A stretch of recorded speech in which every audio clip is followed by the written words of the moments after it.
I'll walk a half a block away, not too bad. Hey, Brother Stoner 1 TV, bro, I love you. Hey, let me put my phone on in the background so I can put you guys' channel links in the comments so you guys can show each other some love. I love you guys so much. Welcome. Oh, bro, what a mini video that Brother Stoner 1 TV has. The most recent one about the Bonnie and Clyde of Bitcoin. Bro, blow my mind. I'm telling y'all gotta go check out his channel. Also, Brother Quantum Mindset. He's got some great content as well. And this is just my opinions as well. How you doing, brother? How's your day treating you? How's everybody's weather as well? Like I said, over here, it's a beautiful day. It's sunny, but it's not hot. It's just right. It's beautiful. Hopefully everybody's feeling well in their soul. They're feeling good in their gut. They're feeling all right. And if anything's wonky and off, prayerfully the Lord will help us through our live hangout to feel a little bit better. You know, I'm definitely not a doctor. I have no qualifications or certifications of such. But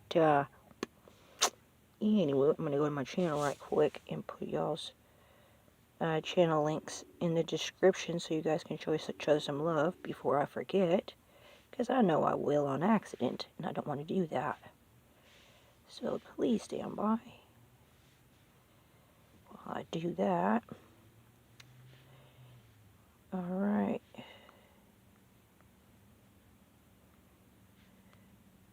Whoop.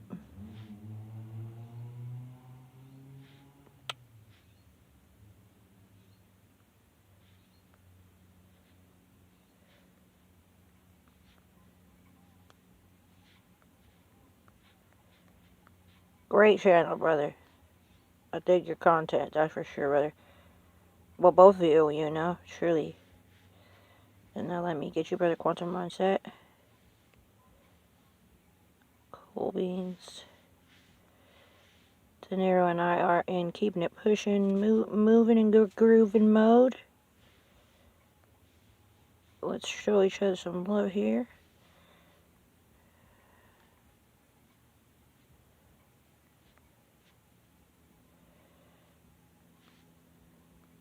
Bam.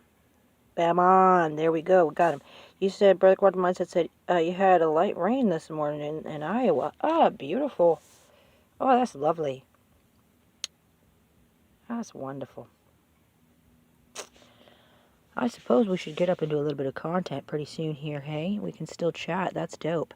Oh, you said it's a sunny day in Arizona. It feels good, huh? Brother Stoner 1 TV says, it's a sunny day in Arizona and it feels good. Oh, that's nice. That's nice. Very similar here in California. It's nice. It's beautiful. It's alright. It's a blessed day today. Well, happy belated birthday to me. The 14th was my birthday. I'm 41, just to let you guys know. So, shout outs to that, because today is the right day to woosah after all that. What day, what number are we on today? 16? So I was 13, 14, 15, 16. Of course, works in threes. Took 3 days to get processed to get to... Okay, here we go again. Here we are again. Here I am. Here I am. Oh, there you are, Peter. Y'all remember that movie Hook? Anyways, I'm going to try to just go ahead and keep pushing wherever I'm pushing to. We should do a crypto update. A little friendly crypto update. Would you just look at it? Doge. Oh, God bless it. Thank you so much for the party blower dude. That's awesome. Thank you, Brother Quantum Mindset. I love y'all. I love you guys so much. I wanted to hang out with y'all on that day, honestly. But that's okay. God had plans. Yeah, well, you know, the devil sure had plans, and God had plans through that anyways. So, look at Doge. God bless it. It's trying to do its thing. I just want to take a look at it. We're just going to do a brief crypto sidetrack for a moment. Oh, never mind. Sorry. I thought I was missing someone. Oh, I am. Brother Happy Nature, let me get your, welcome. You talking to me? Yeah. Yeah, I'm glad you liked that thumbnail. I thought that was silly. Let me put your channel link in the comments, brother Happy Nature. How you doing, bro? Oh man, I didn't watch your video yet. I need to remind myself to do that. Ah, nuts. You can even send me a comment to remind me to watch it. Yes, thank you for reminding me, brother. I love you for that. Thank you, thank you. Let me put your channel link in the comments. Yeah. Shout out to all of you. I love you so very much. And appreciate you. So here we go really quickly. We're on a weekly chart. Looks like we're kind of flattening out. That's a beauty. That's a beautiful thing. Would you look at it? Wow. Oh, yeah. Oh, man, that's not... Wow, would you look at that buy pressure? Incredible. I ain't got no dry powder to be buying right now myself, but that's okay. I don't care. I don't care. Let's look at a 5-minute chart right quick, then dip up out of this. Oh, yeah, we're trying to do the thing on a 5-minute. How about a 15? Can I go 15-minute? Can we get a 2-hour? 2-hour, please. Oh, wow. Oh, yeah, we're doing the comeback. Oh, yeah, baby. The low went down to low of 0.058. Shout out to Dogecoin. May it absolutely go to the flippin' moon and beyond. May everyone's portfolios be blessed beyond your wildest dreams. That you are so beyond blessed that you will please do good. Please to Doge. Doing only good every day. Do only good every day. That's not necessarily for sure what it means. I don't know for sure, but I'm just saying. Brother Happy Nature, I love you so much. He said, it's Get Friday. Yeah, let's take his advice. If we are patient, we can be patient enough to just do that. Let's take a moment of silence of sparking ups. Shout out across the world from your girl, Little Big Smile, who loves you so very, very, very, very much. Not as much as God can love you, but a sure whole heck of a lot. That's for sure.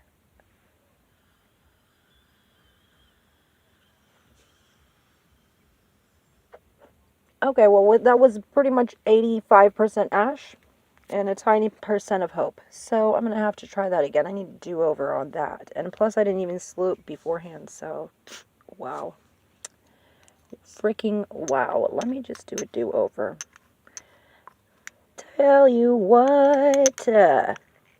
Here we go now. That was just the Bitcoin. I'm sidetracked and repacking, so please pardon me. Polite interruption of myself on myself. But let's get to the let's get to the meat and potatoes. Ethereum and Bitcoin. So on a 2-hour chart, oh yes, indeed. Would you just look? Yeah. Wow, low got to $1,404.97. Mind you, this is a KuCoin chart, and every exchange's chart will vary. So, that being said, zooming out on a weekly, are we reclimbing up, or are we going down farther? This is Ethereum chart. The low it's already got to was $880. Anyways, high was... This is a KuCoin chart high, by the ways. KuCoin chart high, by the ways. $4,868.48. Backing on out. Bam. Bitcoin update. Live time. Update is on a weekly. Looks like it's trying to go back up. Trying to make a reclimb. Might be. Oh, wow. We'll see. Anyways. Wait, let me stay on the weekly for now. High Bitcoin on KuCoin's chart, at least, was $68,999.09. The low right here has been $17,600. Current price, $19,729. Backing on out and getting to the videos and to y'all. A plethora of other coins and crypto nuggets that we can get into, but I don't want to sidetrack myself too much because I was listening to my songs. I don't want to sidetrack myself too much because there's so much to get into. And I can get very lost in the sauce with crypto talk. Respect. Not going to do that. Not going to do that, but I am going to see how everyone's doing. Yeah, seriously, see, Brother Stoner 1 TV. Y'all check out this, the Bonnie and Clyde of Bitcoin. You guys, I'm just saying, it is a really worth your watch video. 1 view so far, that would be me. I'm just saying. y'all might want to watch it because it is very, very worth a watch.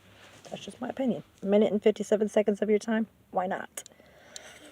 Anyways, really want you guys to listen to this. This is for sure. Tons of different things to get into today.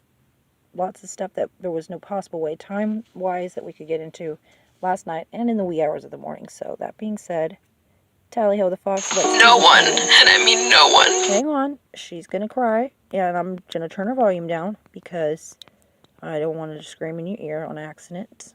Volume control, respect.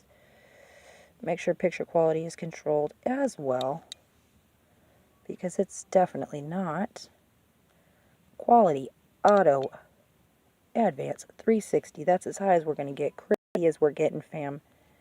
No closed captions available. That's alright. Bear with it. Bam and...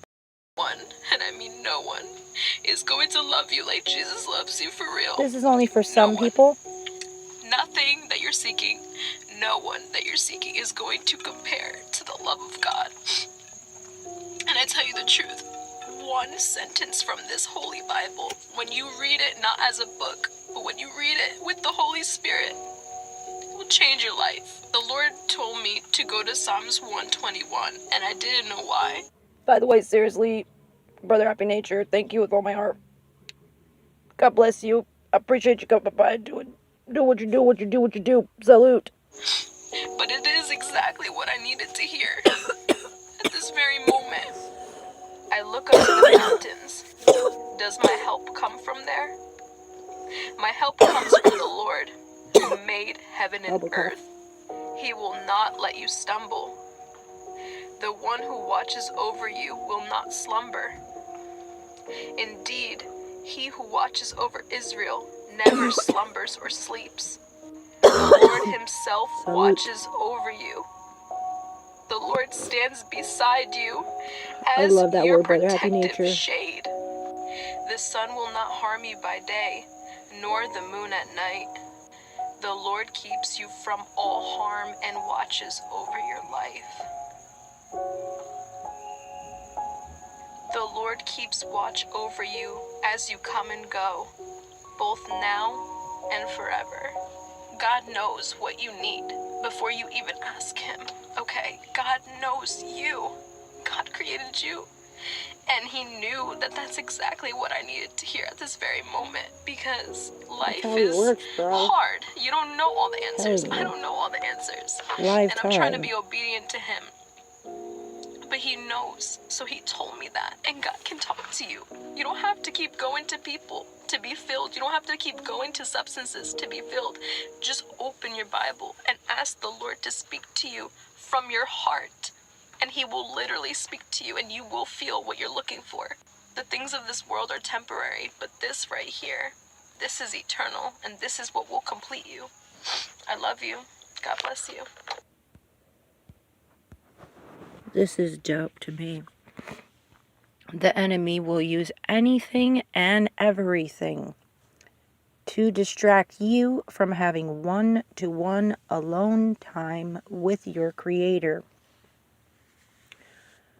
Choose Jesus every day, and you will never thirst or hunger ever again. I love you, but Jesus loves you way more. God bless you. I really liked that. There was...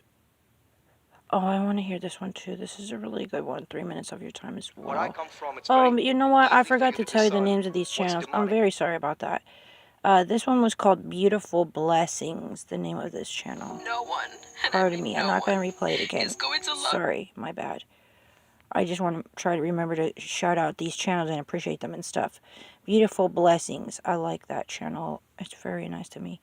Anyways, this channel here is also the same channel.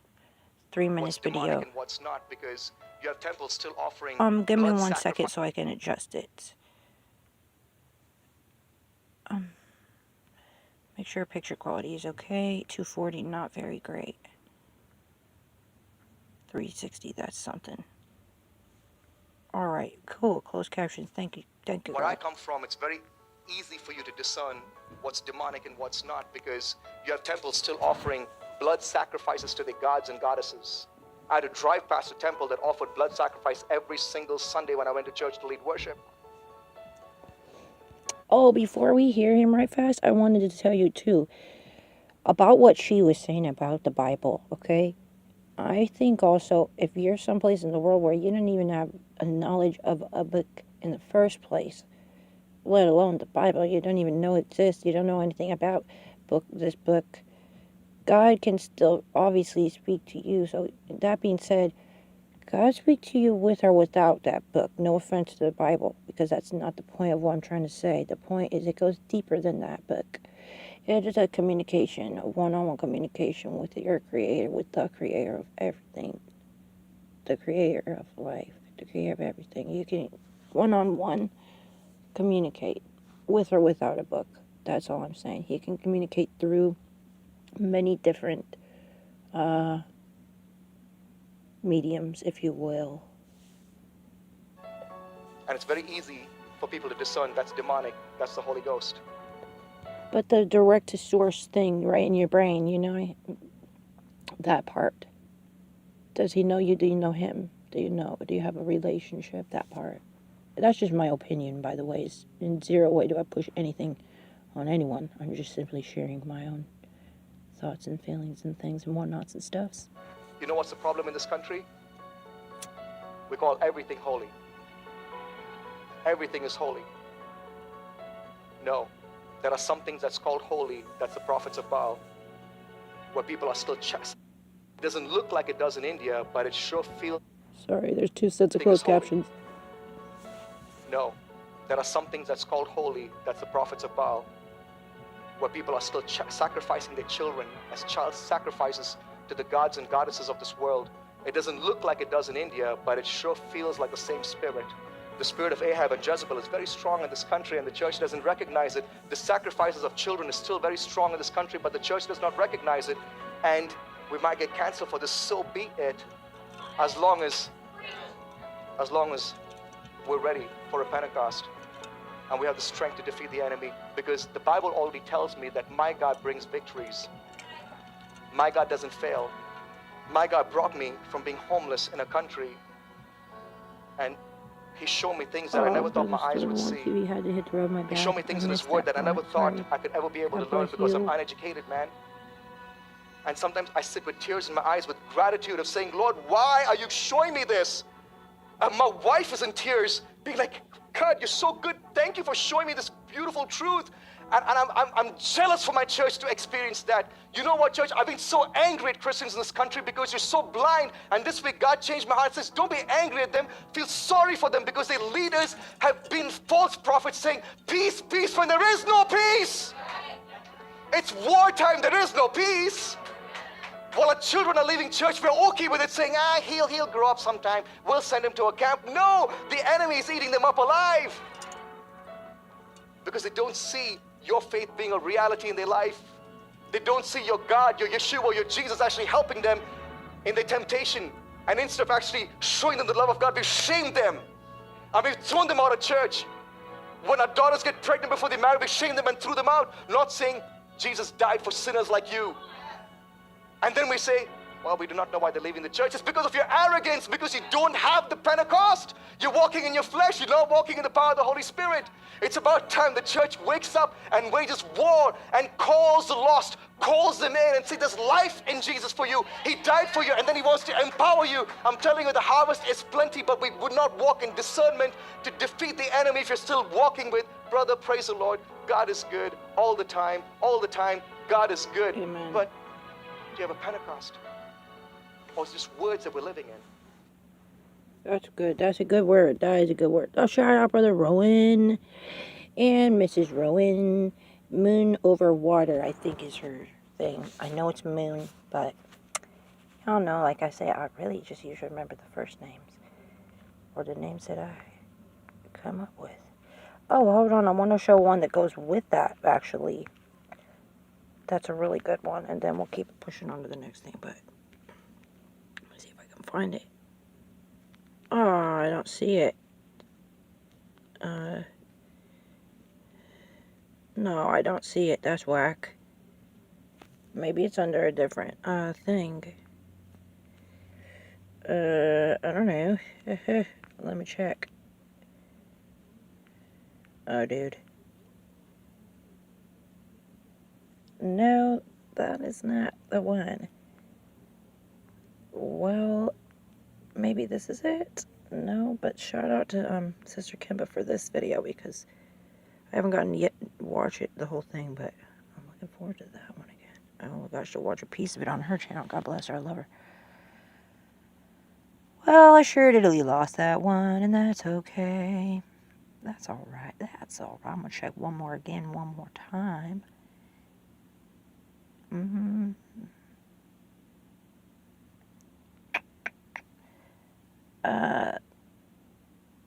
I sure don't know where it went. I'm sorry to tell you that. That's okay. Well, we're gonna just never mind it and keep it pushing. But, oh hey, this is the chick that I was gonna show a video about, but this is not the video. Sometimes so often we get mad at God for disciplining us. Okay, and I'm not being whatever because, of course, I could just watch stuff about God all day, every day, 24/7. Why not? But we are also going to watch other stuff that everything is about God regardless. But, just saying, we got a lot of stuff to get into. That's all. Okay, I was not going to make a video, but I think sometimes so often we get mad at God for Quality. disciplining us when we don't understand that it's a way that he shows his love to us. So I was sitting here today and I was talking to God, just being honest about stuff I was struggling with. And a lot of it was internal thoughts and just how I didn't feel like I was enough even though I was created in his image. I didn't feel loved by him even though I know I am. And he has me turn open to Proverbs 13. Doesn't tell me why, just says, Brother Rhyme Time, I love you. How are you doing today? Happy Friday to you. I'll understand when I get there. And I was getting so frustrated because I'm sitting here reading it over and over again and nothing was sticking. There was nothing that was standing out. I was like, God, like surely there's something. It's your word. And he says, read it one more time. And as I'm reading it, this giant stick out of absolute nowhere falls on the chair next to me. And it's right as I'm reading this verse. Verse 24, and it talks about whoever spares the rod hates their children, but the one who loves their children is careful to discipline them. It's a good thing to be honest with God, but don't be surprised when the rod of discipline comes down and he reminds you who you are because you're created to be his. A lot of us want to talk to God, but we don't want the refinement that comes with knowing God. The two go hand in hand. He loves you enough to discipline you even when it's not what you want to hear. That's a good one. I like it. Let me see if I can find this other one on her channel because it was also on this channel, I think. It's why the youth are leaving the church. Yes. I think I might gonna be able to find it. Well, there should be a red line on it because I already seen it, so it should be. Should be. Ah, yes, thank you, Lord. It's meant to be. The cost of traditional therapy made Okay, it cool. We're difficult gonna for me watch to get this in help just a when I minute, needed and it the then we'll go to the most, next even stuff. though I knew Cool. the value of speaking with a licensed. That's what's up. Young people aren't leaving the church. Yeah, this is a good one.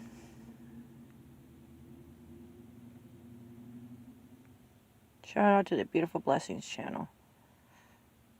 Oops.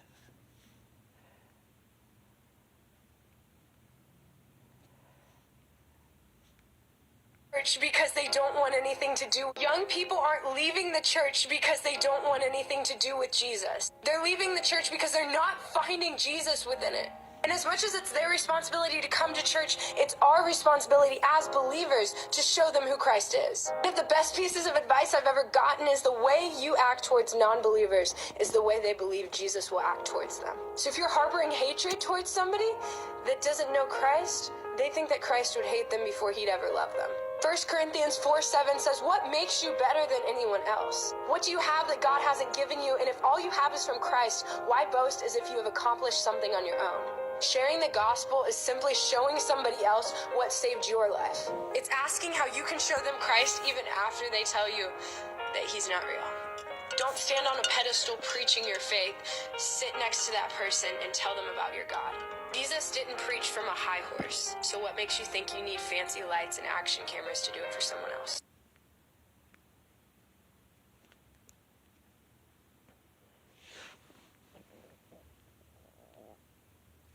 Good stuff. Now, let's keep on going. By the way, we're not going to really watch this video. I am going to just tell you about what's going on here. Breaking news. Well, it's not really that breaking, but it's kind of breaking. Yeah, by the ways, shout out to respect to intellectual property. Shout out to our sister, the real M, Lord and God. I love her channel, I appreciate her content and her work. Dubai is making a $5 billion moon resort. An internal moon shuttle will be included in the resort. So that's pretty super many. There you go. If you want to take a little look at just a look at the picture, and then we'll go to the next video.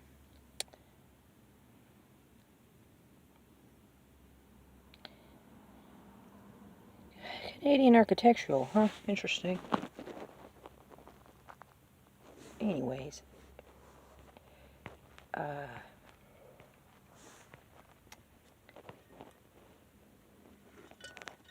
shout out to brother ATM Tim and his family and baby ATM Tim. That's what's up. If you feel like going solo, showing some love, please do. Why not? I haven't seen this yet, so let's watch it together. Shout out to brother Papa Duck and his family. God bless y'all. Thank you for all the work that you do. When you're starting a business, every dollar counts, but leaving yourself vulnerable. Sure. Hey family, what is up? God It's your bless girls him. God out the bless. Tawana Worlds, and I'm gonna be real short, sweet, straight to the beach. Y'all know how it go. Where's your comments I'm at? popping Now, up my here bad. with some new opportunities. I know a lot of y'all joined me on the last endeavors with the government contracting and all of that stuff. It's a done deal. It's closed.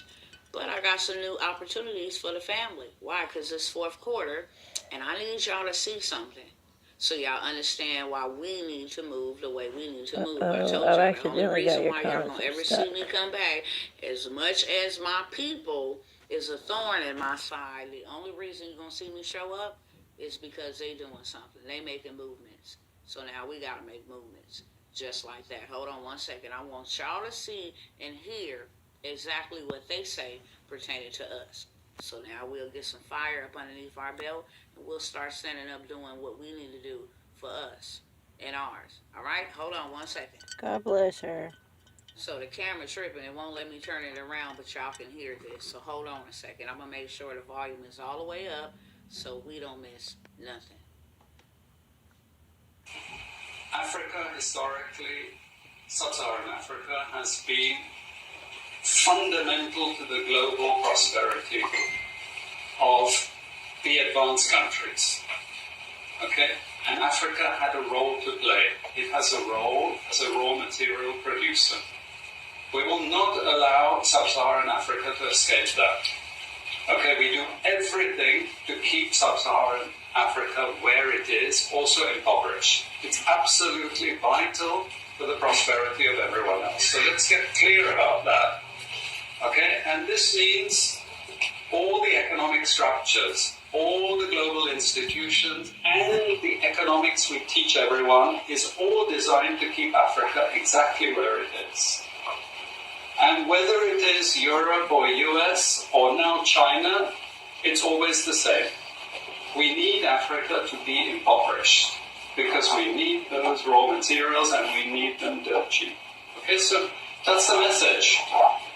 It doesn't mean to say that there's nothing Africans can do. Of course there is. Okay, but this is the opposition that they're fighting. This is what it's about. Because if Africa does do something different, I assure you living standards of all those in Europe and North America and Asia is going to fall. Okay? And that is a big price to pay. I assure you. Let me rewind that back, fam. He said the goal is to keep Africa, Africans, African descent, impoverished because that is the only way that Europeans, United States, Chinese, and everybody else can stay prosperous. He said, but if the Africans take control or take power back, that's over for us, done. I want you to hear what he say. Hold on, let me roll that back real quick. That wasn't even in my intentions, but I need y'all to hear that again. and Asia is going to fall. Listen. Okay? And that's do something different. Listen. The opposition that they're fighting. This is what it's about. Because if Africa does do something different, I assure you, living standards of all those in Europe and North America and Asia is going to fall. Okay? And that is a big price to pay. I assure you that the West is not going to allow that without a big fight. Okay, so this is what it's fundamentally about. What I want to show you is how these structures are operating. It's just 20 minutes, so we can't do very much, but just to give you a little bit of an idea. And why I keep the ideology part there is because we are part of the producers of ideology. At universities and academic institutions, we are complicit in this whole enterprise. Okay, so the job of many Western academics is to convince Africans they have to keep doing what they're doing. Okay, and to show them it's your fault that you're poor. It's not our fault. It's your fault that you're poor. You know, so this is what we do in academic institutions, and I want to show that as well. Africa. Look, here. That ought to make your blood boil. You are listening to a professor. I promise you, I wish you can see this. You are listening to a professor teach others how to keep us. You understand me? Thinking that it's our fault that we poor. Why? Because they prosper off of that family. Listen, let me tell y'all without no whole spiel. I wanted y'all to hear that right there. I wanted y'all to hear that and that only right there. That has been the number one goal, and it still is the number one goal, is to keep us ignorant, to keep us dependent upon them, to keep us impoverished, because they know if we ever stand up, and when we stand up, it's game over for them. So family, it is fourth quarter, and I got some new stuff for y'all. Meet you right where you at, period, point blank, okay? If you couldn't get in them other programs, maybe you can get in on these. First and foremost. Getting an LLC for your business doesn't have to look like this. Just Google LLC Taylor Brands. It's totally easy. You pick a state, you fill out your information. It is the fourth quarter, y'all, which means that, every big business, every small business, every government official, they got to get rid of and balance their books by the end of the year. So September 1st, all the way to December, fourth quarter. Also, that's why you have Halloween and all this other stuff. Told y'all about that. There are hot products that people are getting ready to buy, and why don't they buy them from you? Why don't you sell the products? Upmark them, sell them. I mean, they want to buy them anyway. That's called e-commerce, family. It's a whole millionaire movement. If you want to know what products to sell, how to sell them, set them up, let this thing make money on autopilot, I am getting ready to have the Black Friday boot camp. Now, the difference between those that want to get in on the $4.97 deal and those that want to get in on the $97 deal, because if you know that, not being rude, you can go and find out by yourself. All of that go to work for you. They the ex. She'll tell you later if you want to go listen to it. Shout out, brother Papa It's getting your money back, and by you having a home-based business, because that is a business. $50 a month to make wealth. Respect. We just got a lot of stuff to get into. I'm not sure if we're getting to other stuff besides that, but you're welcome to go check out this channel. JT Worlds at yahoo.com. That's my own person. Okay, yes. Do show us some love if you're interested in this. With all due respect, I think she probably got some amazing stuff going on. I have no idea, but you're welcome to check into that. For sure. Shout out to that. 100%. I don't know what this is. I have not seen it yet. The Sermon on the Mount. Turn the volume down a little bit so it's not screaming at you. Good Lord. And stand by. Shout out to End Times Productions. By Jesus Christ. Matthew 5 through 7, ESV. Seeing the crowds, he went up to the mountain, and when he sat down, his disciples came to him. And he opened his mouth and taught them, saying, Blessed are the poor in spirit, for theirs is the kingdom of heaven. Blessed are those who mourn, for they shall be comforted. Blessed are the meek, for they shall inherit the earth.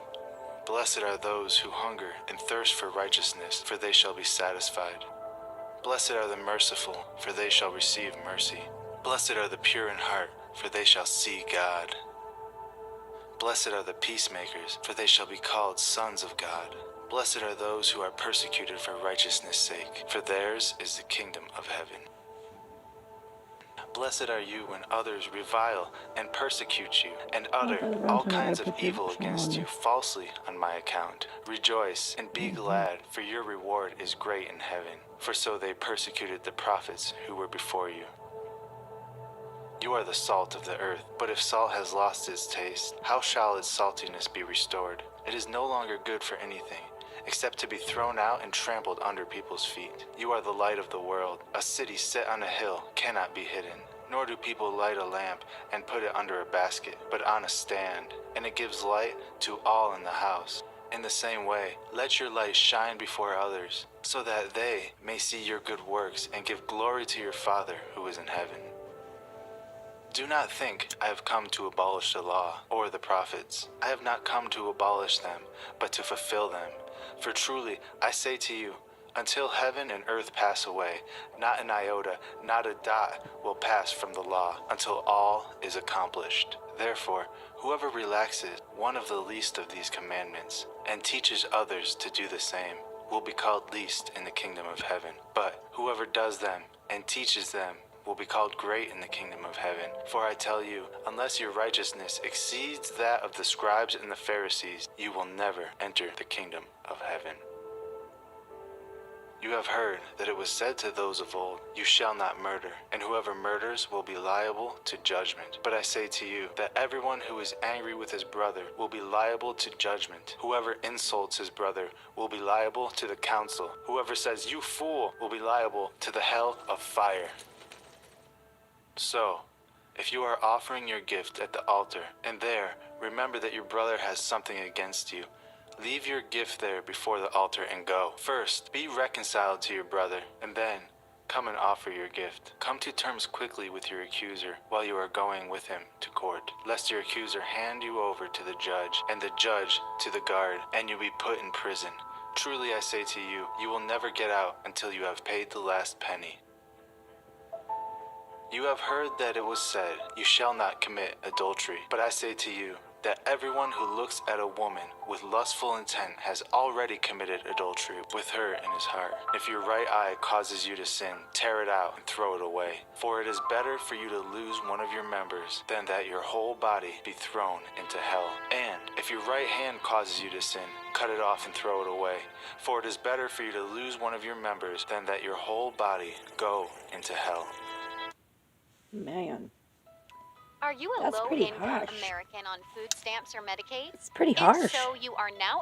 For you to lose one of your members than that your whole body go into hell. It was also said, Whoever divorces his wife, let him give her a certificate of divorce. But I say to you that everyone who divorces his wife, except on the ground of sexual immorality, makes her commit adultery. And whoever marries a divorced woman commits adultery. Again, you have heard that it was said to those of old, You shall not falsely, but shall perform to what you have sworn. But I say to you, do not take an oath at all, either by heaven, for it is the throne of God, or by the earth, for it is his footstool, or by Jerusalem, for it is the... Do not take an oath. Do you know that officers all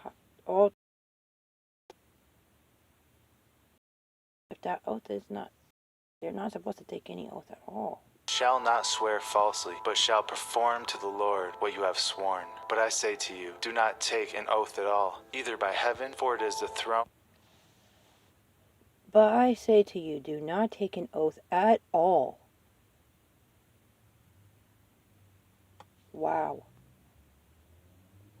Not at all. of God, Wow. or by the earth, for it is his footstool, or by Jerusalem, for it is the city of the great king. And do not take an oath by your head, for you cannot make one hair white or black.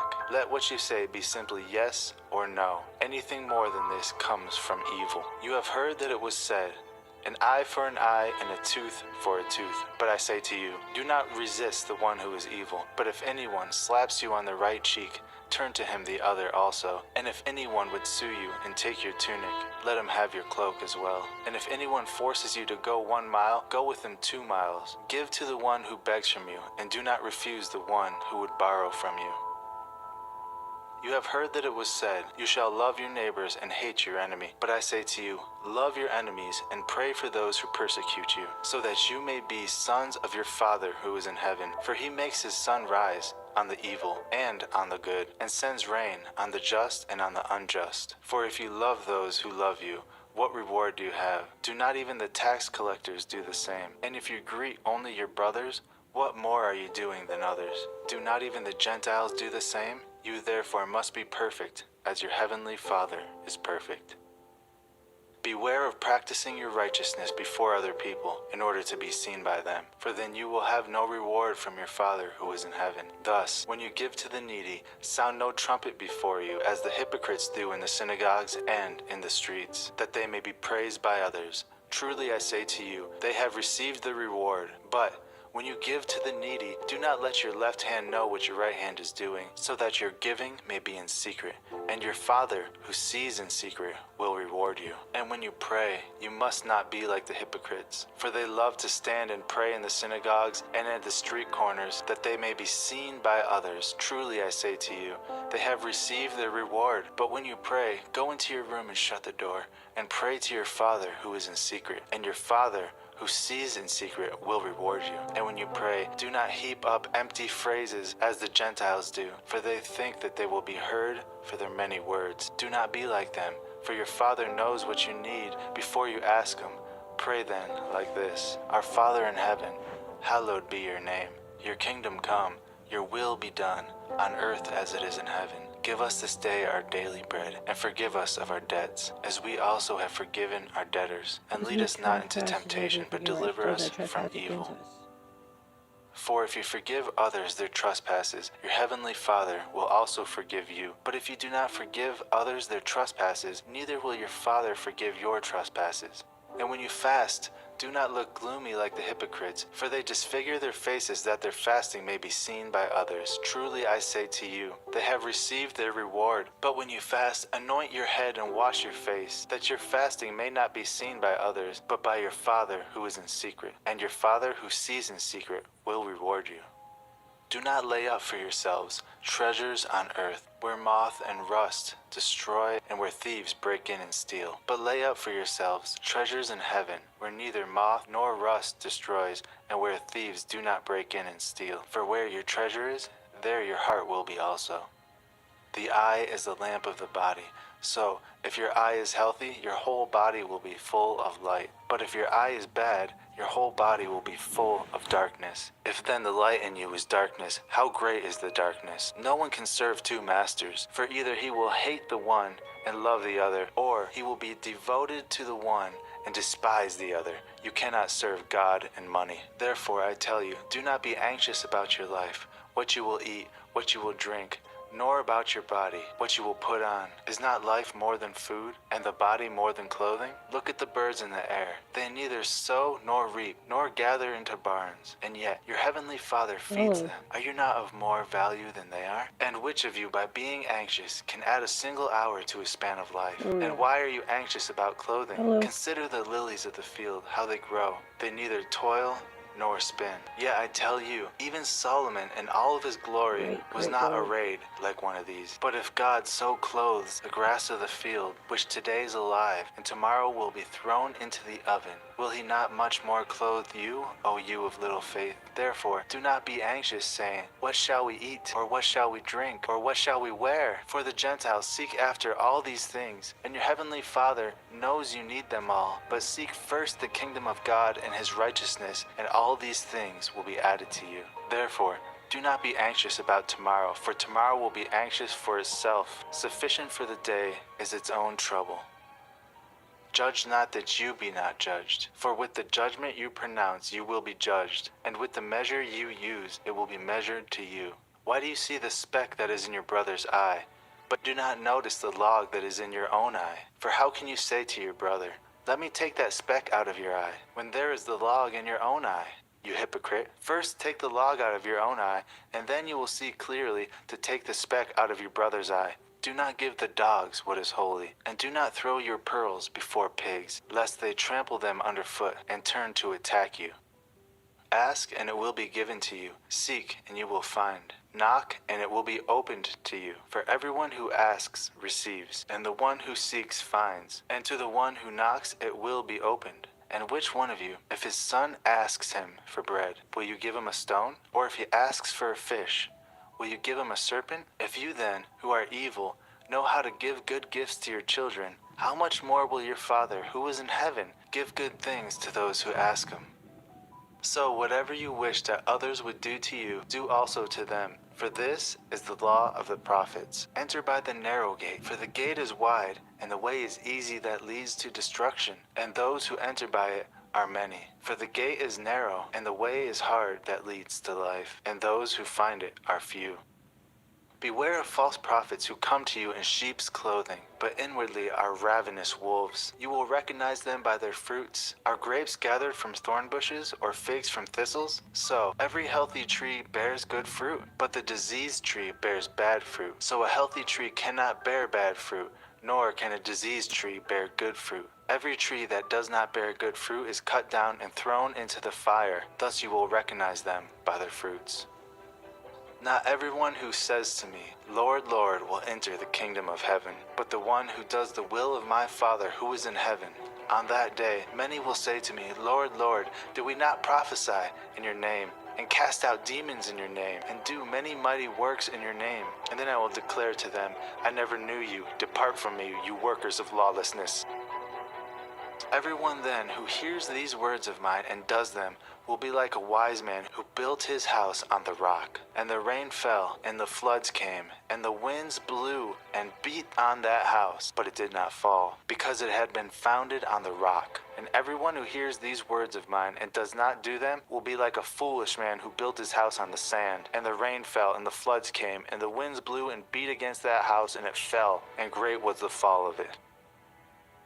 And when Jesus finished these sayings, the crowds were astonished at his teaching, for he was teaching them as one who had authority, and not as their scribes.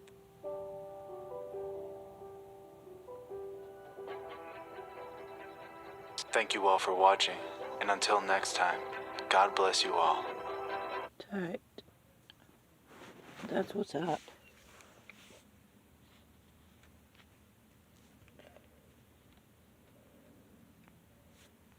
Okay, hang on now. Let's see what's next.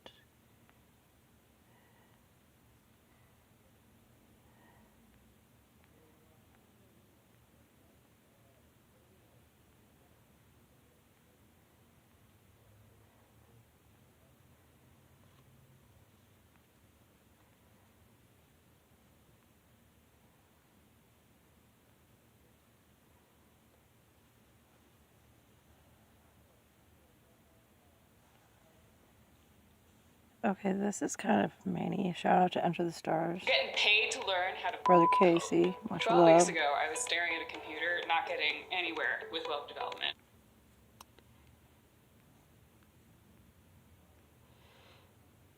Hey guys, good morning. I got Leadline.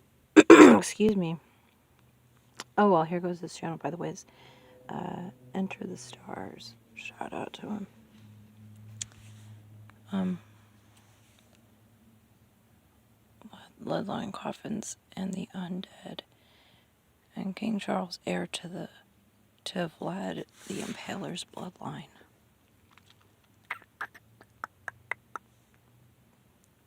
caught up in the chat here. I love chatting with you guys. It's a lot of fun. And I didn't even realize it was already 7:30, ready to start the show this morning. So I've got a couple of really crazy shows for today and tomorrow. So check out tomorrow's show. You're going to want to set your reminder for that show, just in case. But I guess we'll just begin. Wow, I'm kind of blown away right now. I pretty much finished up the decode on the faculty already, put together my show notes this morning, and captured all the clips that I'm going to use for tomorrow's show. And I was just blown away, is all I can really say. So you have to see tomorrow's show, because it's all about a character named Casey who figures out that the fiction that's in movies and television is actually the truth about a demonic alien invasion that seeks to merge their dark, unclean spirit with humanity. This was back in 1998, and thanks for the subscriber who had me look at that film. I had never seen that film before. It was during a period of my life where I was a young father raising a family just out of college, and we just simply didn't watch those kinds of movies back then. We were more into going to church, and you know how it is when you have young children and you're in a different phase of your life. You don't watch a lot of those kinds of movies because you want to protect your children, you want to be in a good state of mind. And so this one just slipped through the cracks. Never saw the movie. And one of you are like, you have to see this movie. And so that will be tomorrow's show. But today's show, we're going to get into the Queen. Now, several months ago, during a renovation at Notre Dame, basically they found a lead coffin underground in a secret chamber. Now, we had researched lead coffins, and we had found that Princess Diana, along with most of the royal family, including Queen Elizabeth, were all buried in lead coffins. So we dug a little bit deeper, and we found out that vampires were also buried in lead coffins. Now, why is that the case? Well, according to ancient lore, it was to trap the demon inside of the coffin. And we'll get into all that a little bit later in the show. But first, I wanted to do a follow-up on the show that we did about the sculpture of the man. Let's go back to this. This is from yesterday's show. This sculpture here you see on your screen of a man with planes flying into him. Here it is right here. And you'll remember that this particular sculpture was titled Tar Baby versus Saint Sebastian. Now, who was Saint Sebastian? Well, he was shot all over his body with arrows, but he survived. Now, this is weird because this artist was in one of the towers and died in the tower. Apparently, this piece of his art survived somehow. Maybe it was removed before, but he died in this tower. Well, here's what we found, and here's why I'm doing a follow-up on this particular story. Hope you're sitting down for this one. Because this very same Saint Sebastian is looked to and was looked to as the patron saint that people prayed to for healing from coronavirus. Amazing. This was 19 years after Blind 11. Let's read this. Saint Sebastian is considered the protector against the plague, a nasty contagious illness that wiped out millions of lives in Europe during the Middle Ages. In recent weeks, the outbreak of the VID-19 disease has led millions of people around the world to worry about their health. For centuries, Catholics have been counting on an early Christian martyr to protect them from an infectious disease. Saint Sebastian is considered the protector against the plague, a nasty contagious illness wiped out millions of lives in Europe during the Middle Ages. It was during the 7th century in particular. Believers started to address their prayers towards Saint Sebastian during a violent outbreak of plague in Pavia. Here's a list of the most poignant portraits of the plague protector. So they've got these images of him shot all over with arrows. Now, this is significant because yesterday we just decoded the human heart. And they have compared Saint Sebastian to Apollo. They have compared him. Apollo is very closely linked to Cupid. Cupid possesses the heart with an arrow to make people fall in love. The serpent in the chest, the arrow in the chest, is a metaphor for spirit possession.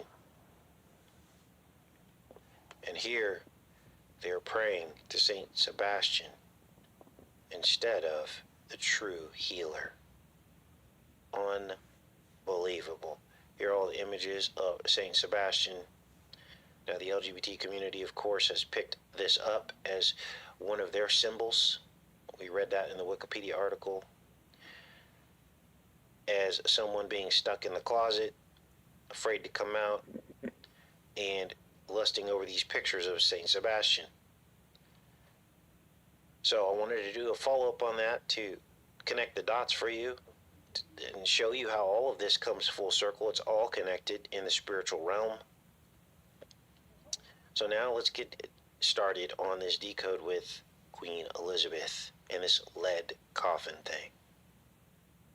So here's the story Dingus, from several welcome. months ago. Let me put As your we switch channel gears link in the here, chat. back to How you doing, Notre dude? Dame and this lead coffin discovery. Many of you will remember this decode that we did on this. We were already making the connection to vampires. Oh man, I hope you have a They super blessed still day. have not opened this thing yet. They're like waiting. Thank They you for drilled coming, a hole in dude. it and they stuck a camera in there. Realized the lining was lead. Let's zoom this up a little bit. But what is inside of this is the question. Now they're saying that only nobility are the ones that had enough money to have themselves placed in a lead coffin. But we're also going to examine some of the vampiric roots of lead coffins. No. Now, why were they digging under Notre Dame Cathedral? Well, you'll remember there was a fire. And remember, the spire fell down. And we captured that and recorded that. And we compared it to the scene in the animated film I pray you Bet have Go a very To, blessed day in at which work a today. spire also caught fire and fell over. We, in fact, put those videos side by side and found that they were almost an exact Pretty saucy that we just had the ETH merge. That's epic. match. How can this be? How can an animated film from 2012 have events that had not happened yet? That is the question. By the way, Brother Dingus, also, looks like altcoins are kind of going a little bit cray-cray today, hey? Looks like they're trying to, we got Luna Classic is up 25.75% right this second. That's pretty many. Regular Luna's up 16.74%. Well, regular, but, you know. Anyways, just letting you know, some of the altcoins seem to be going up right now. The world gets really weird at this point. Here's the sarcophagus. Look like the world is waiting for the we're big starting to get reveal. back up a little bit as well. Human-shaped lead sarcophagus found beneath the floor of the fire-ravaged Notre Dame Cathedral in Paris has generated much speculation about its contents. So basically what they were doing here is they were doing renovations, and for some reason they decided to dig down. We got Dogecoin up 0.90%. Now this begs the question, doesn't it? This begs the question, was the fire intentional so that they could dig down into the ground to find something that maybe they had located with ground penetrating radar, and they needed a cover story to get in here and retrieve this thing without attracting too much attention? It begs the question, doesn't it? Because look how deep this thing is. It's probably about 3 feet underneath all these huge blocks that really didn't need to be moved to renovate the cathedral. This looks like pretty solid stone here. Why would they need to remove all this? And this stone being so thick, was there even any damage to it? That, what was the reason why it needed to be removed is the question. So it says it was buried 3.3 feet. Of course it's 3.3 feet, right? Found the sarcophagus, and they still have not opened it yet. So, I some think of the so too, people Brother Dingus. in this story even say that the reason... Yeah, that ETH merge was pretty epic for sure, though, dude. Damn. Or they're saying not to open it. They're telling people not to open it. Let me find that part here. Why? Because they're saying that evil spirits could be unleashed. Amazing. Should the coffin be opened? Many In on social media are 2022, calling for the coffin to remain unopened, proposing, often in jest, that evil forces might be unleashed if the sanctity of the dead is disturbed. Now, what are they really talking about here? Surely. And are these fears unfounded, or are they legitimate? Well, according to vampire legend, Leonardo da Vinci seems to have encrypted the Great Pyramid of Giza into the Vitruvian Man. Many commercials. to vampire legend, Right, Brother Dingus, you better just many pray over that thing. Good Lord. were buried inside of lead coffins. Good Lord. Here's one particular story from Lancashire, or it was actually in Peru, but it was a Lancashire vampire. Let's read this. Because the vampires were trapped in these lead coffins, the undead they call them, to prevent them from escaping. One grave in the local cemetery in Pisco, a fishing town in South Peru, has a strange legend behind it. The grave holds the remains of Sarah Roberts, a Lancashire woman who died in 1913 and is reputed to be one of the brides of Dracula. According to the locals, Sarah was condemned as a witch and a vampire by officials from Blackburn, Lancashire in June of 1913. She was flung alive into her lead-lined coffin, but before the lid was shut, she cursed her judges and swore vengeance, an event that was to occur rather curiously in 1993. Fearful of the threats, Sarah was forbidden burial in any of the local graveyards, leaving her husband was left to wander the world until Pisco eventually took her. After this, he disappeared mysteriously, never to be seen again. In 1993, there was an earthquake in Pisco. Sarah's grave was one of the few to survive the quake intact, all except for the gravestone that cracked. That was enough to give the legend new life. Pregnant women avoided the cemetery for fear that their unborn child would become a vehicle for the vampire spirit. Other braver individuals staked out the standard tools of the vampire hunter just in case Sarah decided to reappear. The supposed bride of Dracula was conspicuous by her absence, probably because she was a simple cotton weaver. Records show that Sarah Roberts was born, bred, and married in Lancashire with no other incident. When her brother-in-law moved to Lima to manage a cotton mill, Sarah and her family visited him, and it was one of those trips that Sarah died. The only thing that was resurrected in 1993 was her peculiar legend, which arose because of the misunderstanding, ignorance, and environmental disaster.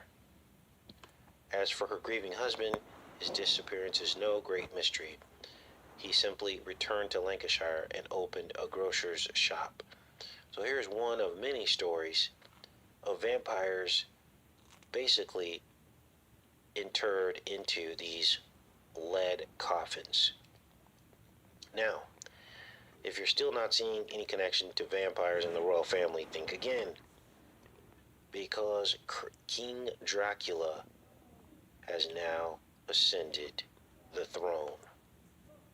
Definitely need King to be Charles is a descendant of the some needs to get adjusted real-life there, Brother Dingus. That's Dracula. for sure. I agree with you on that. Now, if you didn't know this, and we'll cover this more on tomorrow's show, the word akul Sorry, I was getting a banana. I missed your comments. My bad. a sharp, pointed element. A sharp, pointed element. And so when we do the decode tomorrow on the faculty, which has akul in it as well. You will see the sharp pointed element. Let me put the volume up a little bit. I need to get some ice in my cup. So I don't want it to be too loud for this. And also, is there closed captions? Yeah, it's already on type. Now, it's interesting because history tries to downplay Dracul, Prince Dracul. And they try to say, oh, you know, he was just a crazy ruler who put the head of his, the people that he conquered onto spikes. He was feared. It was to keep people out, so he would put the dead on these spikes. Basically, he crucified them. And they try to downplay Dracul's lust for blood and drinking and eating blood. But his very name means a piercing, sharp instrument. You can't get away from that. And there are many other connections as well. But here we are, and King Charles is, in fact, a descendant of Dracula. Former Prince of Wales is an heir to the Vlad Impaler's bloodline. He even has property there. And let's read some of this article here. Because you have to ask yourself, is this why the royal family is buried in lead caskets? The royal family has links to several countries across Europe, including Romania. Turns out that King Charles is the descendant of the real-life Dracula, formerly known as Prince Charles, Prince of Wales. Charles III actually owns several properties in Transylvania. He's the heir to the Vlad Impaler's bloodline. The ruthless prince, also known as Vlad Tepes and Vlad III Dracula, is known for his cruelty toward his enemies and impaling them on stakes. He lived in the 15th century. He is said to have inspired Bram Stoker for his famous Count Dracula. In 1462, following a battle, Vlad left a field filled with thousands of impaled victims. More than 530 years later, in 1998, King Charles found out about his links to the Romanian ruler. He is, in fact, the great-grandson, 16 times removed, through the consort of George V, Queen Mary. Genealogical tree in the British Chronicles, written by David Hughes, supports this claim. It says Prince Charles very fond of Romania, especially of the Transylvania region. It was after this first visit to Transylvania in 1998 that he found out about the connection to Vlad the Impaler, a connection that he's apparently very proud of. Through the Prince of Wales Foundation, Prince Charles has done plenty of charity work in Transylvania, especially in the fields of sustainable development. Now, it'd be interesting to find out where his property is. Did he buy Dracula's castle? Like, you have to ask yourself. I don't know the answer to that, but this is really, really weird. So, what is this here? This might be one of the properties. It doesn't say. There's the white horse for Revelation. Apollo's horse. King Charles now owns several properties in the Romanian region, in Viscri, in the Zalunuli Valley, in Malencrov, and in Breb. These villages have now become popular with tourists. Okay, so these are where the places are. I'm going to look those up after we get off the show today and find them, and I'll link all of this in the pinned comment for you guys in case you want to do additional research. So this is very interesting. I'll plot these in Google Earth and see if I find any weird alignments, or if I find anything in these little, in the history of some of these towns that could point to more information. But this now has become front and center on the world stage as Queen Elizabeth has supposedly passed away, put into a lead casket, and King Charles is now basically the king of the world, the king of the north. Now, the blood-sucking jokes are already starting. In case you were still not convinced, everybody knows this. This man from Michigan is preparing blood-sucking lamprey pie for the king. Let's read this. Lamprey pie, Michigan man prepares to ship invasive blood-sucking fish to England for the king's coronation. Now, we'll probably have to decode that coronation. I'm sure there'll be more clues. One man's poison is another man's meat or pie. Michiganders despise the invasive lamprey fish, but will ship some to England for the new king's pie. This is just weird. The death of the English monarch portends the crowning of another, and that means giving King Charles III the gift of a pie filled with Michigan flavor. An invasive species, lampreys have decimated game species in the Great Lakes. They have been the fishing industry's public enemy #1 for more than a century. Hey, Sister Now, Kimba, this is I was probably just a talking big about nothing you a little bit story, ago. That's but the funny. fact Nice. is Welcome. they're comparing I was basically looking through my... King Charles. Sorry, let me pause his talking so I'm not being rude and talking over his talking. I was scrolling through my videos. Let me show you right quick. What's up, girl? I love so much, sis. I just was, this just entered the Stars channel. Shout out to him. I had this, this right here. I know you recognize that thumbnail and that video title. I would say shout out to Sister Kimba because she's the one who I saw a bit of this on. I haven't gotten to watch the whole thing or listen to the whole thing yet, but that's a good one. Thank you for that one. You're helping me find it. To these blood-sucking lamprey. You were thinking about me That's the earlier? joke here. Aw, I love Okay. you. Big So it's old weird. virtual hugs, girl. Now, Aw, God bless you. Keep me in your prayers, a couple bro. of you asked me to look at the Sorry to call you Queen's bro, but... funeral procession. No, I'm always good. Guys got my back like a turtle shell, but honestly, the more prayers, the better. So I'm not going to be ashamed to say that I could use some extra prayers coming my way. God bless y'all. So, thank you for that. Wait. Oopsie. Let me fix sure words. Oh, God, no. It wasn't what I'm touching. Sorry. Sorry.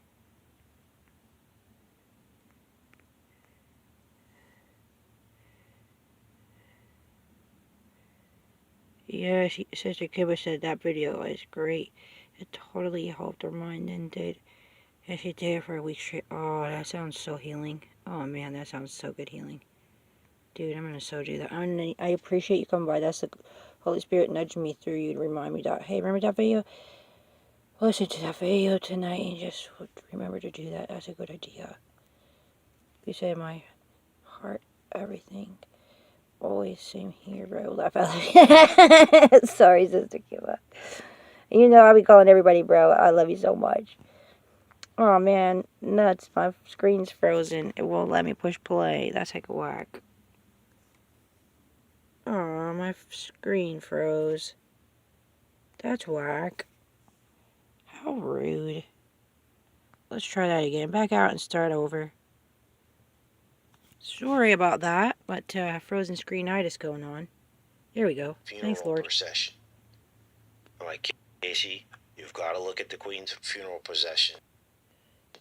Possession, I said. Freudian slip there instead of precession.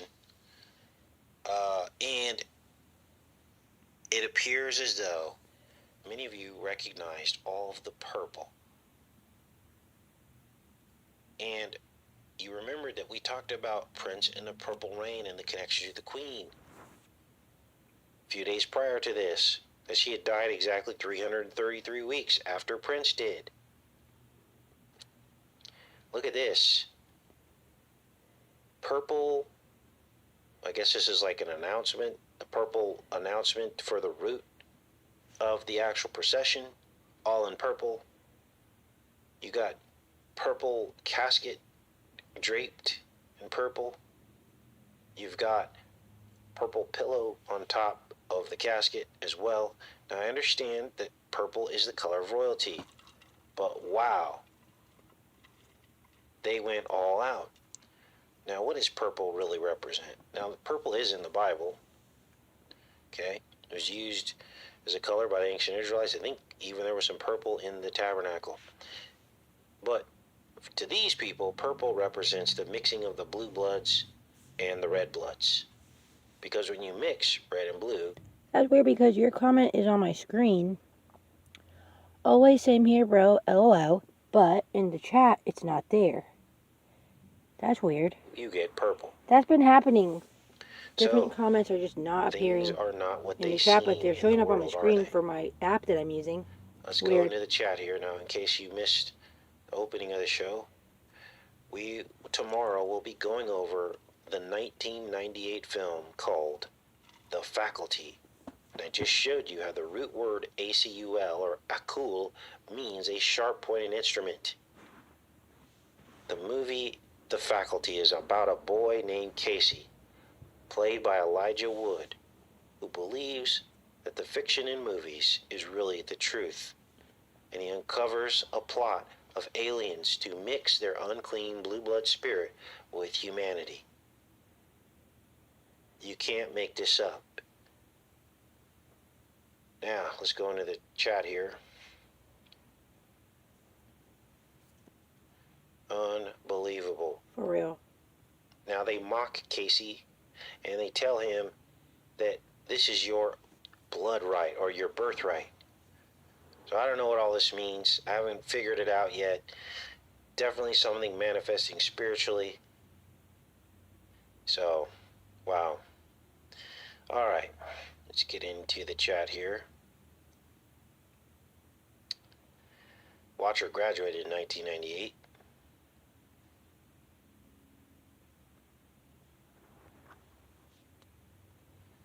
Owl in Hebrew, Pierce Mark. This is essential growth.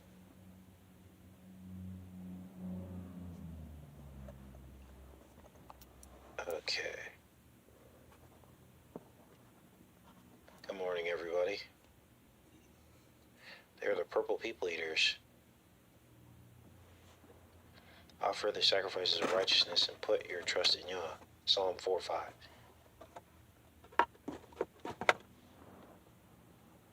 Okay. All in the family. Play on words there.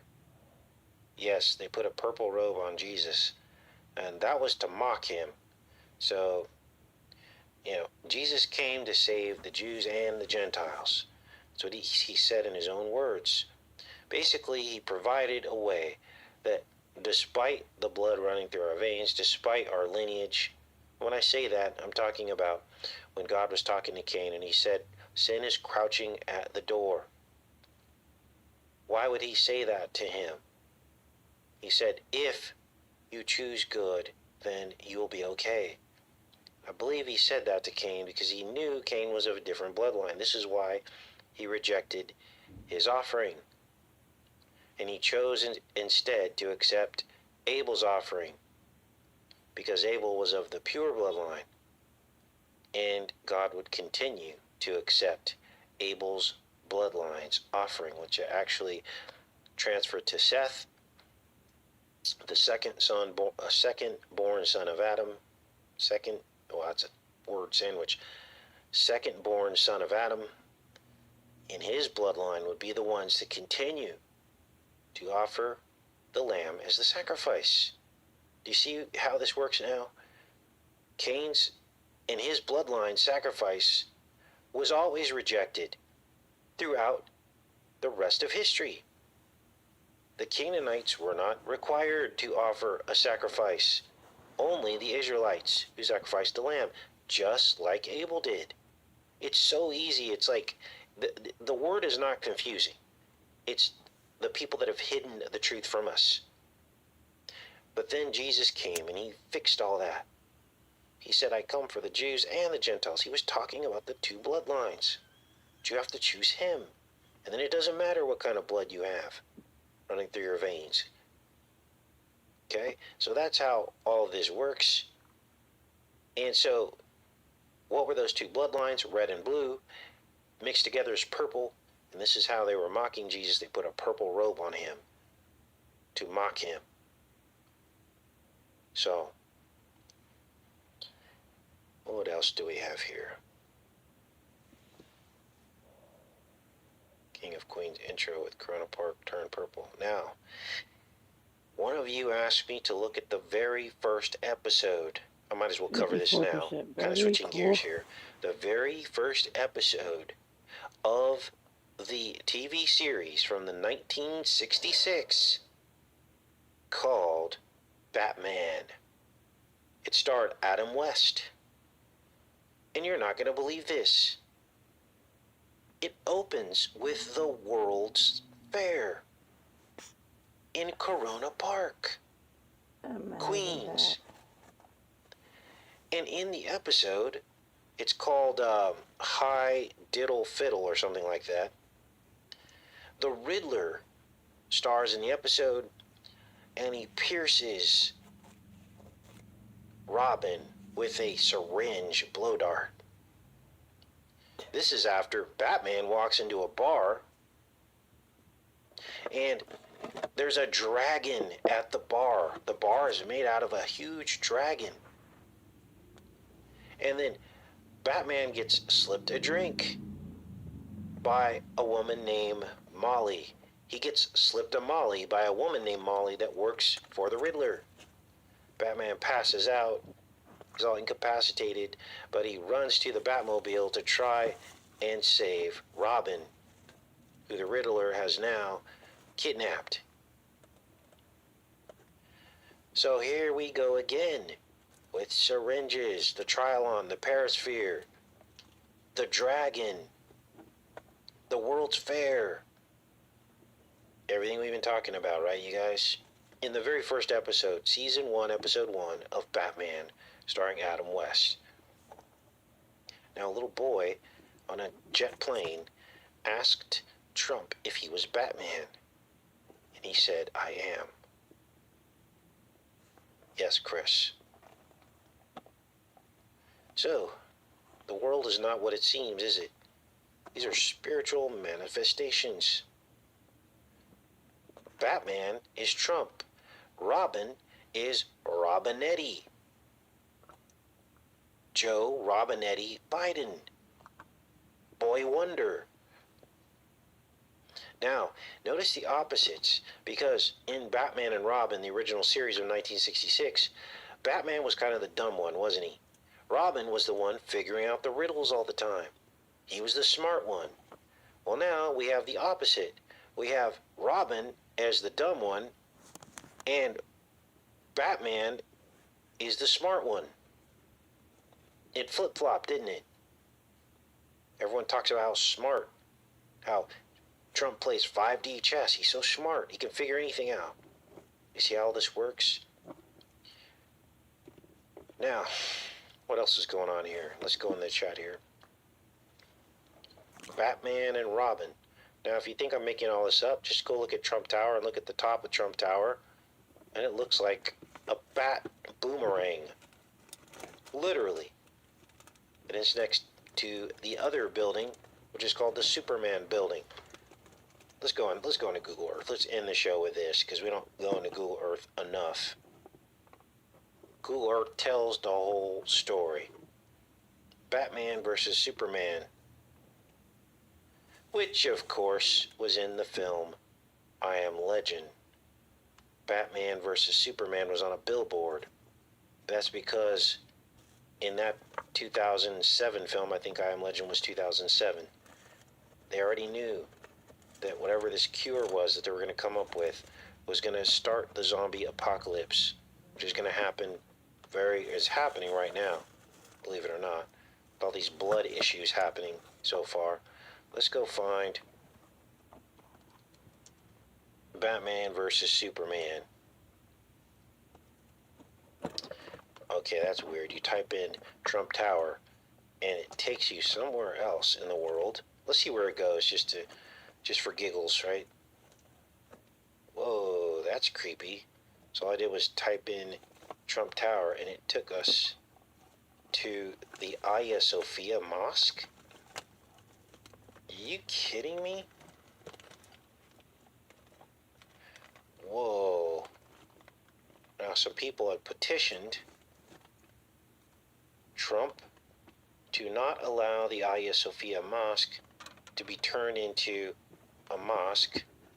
They wanted to keep it a Greek Orthodox church, and it was actually turned into a mosque. So this is weird. Anyway, let's go back to New York City here.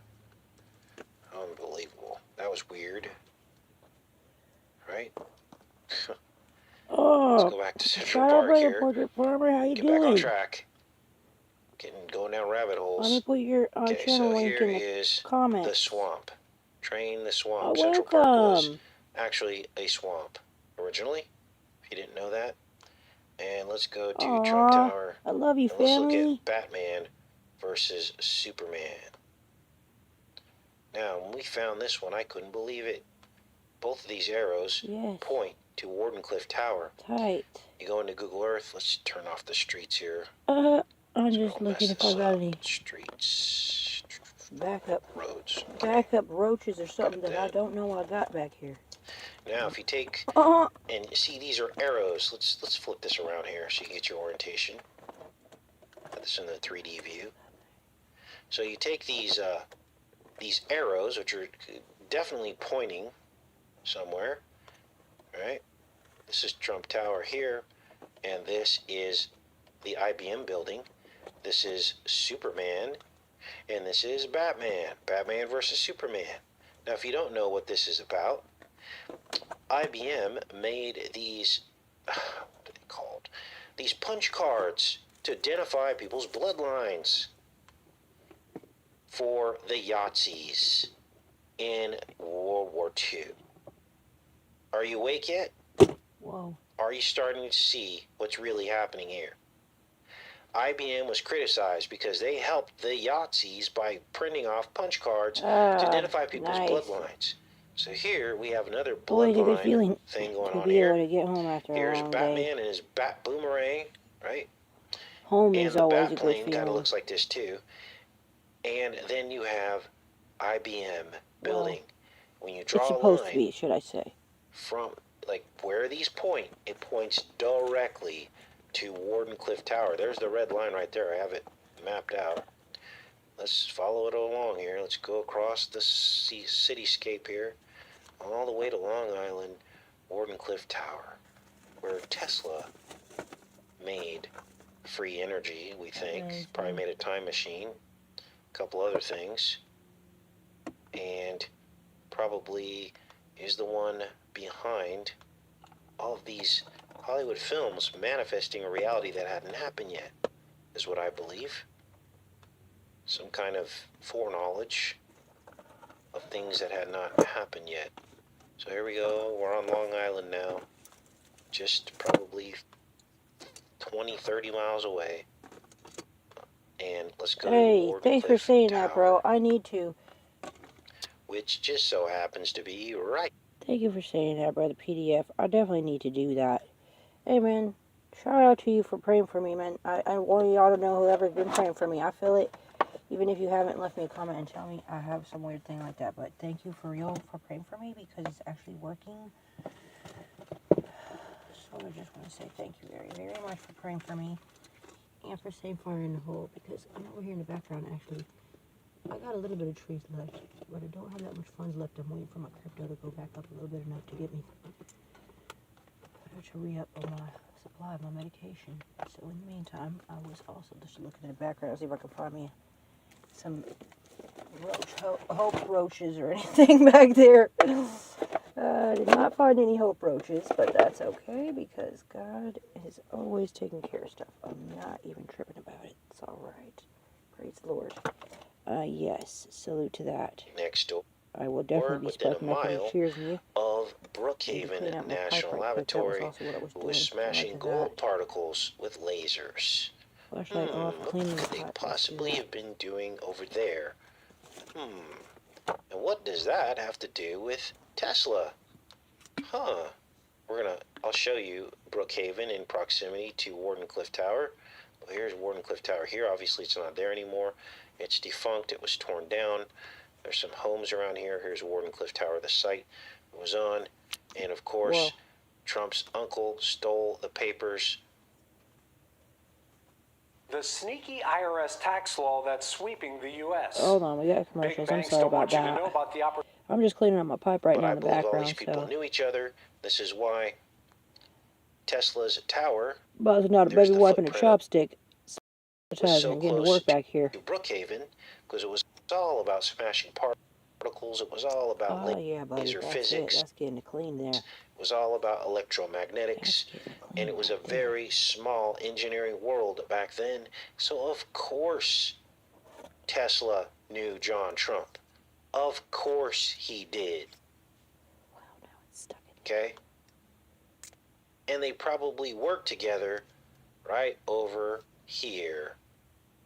Brookhaven National Laboratories, which is literally a couple hundred yards. Oh boy. Let's zoom out so we can see it. Uh-oh. There it is right there. It's within a stone's throw. There's the particle accelerator right there. Why are these two things so close together? Is it just an accident that this is next to Wardenclyffe Tower? Of course it's not an accident. Tesla and his technology is being used at Brookhaven. That's the whole point. That's the whole point. There it is right there, Brookhaven National Laboratories. So, thought I would show you guys that, get you caught up to speed on that. I know it's a pretty big rabbit hole, but it has to be, the story has to be told. Uh-oh. Can't see. Uh-oh.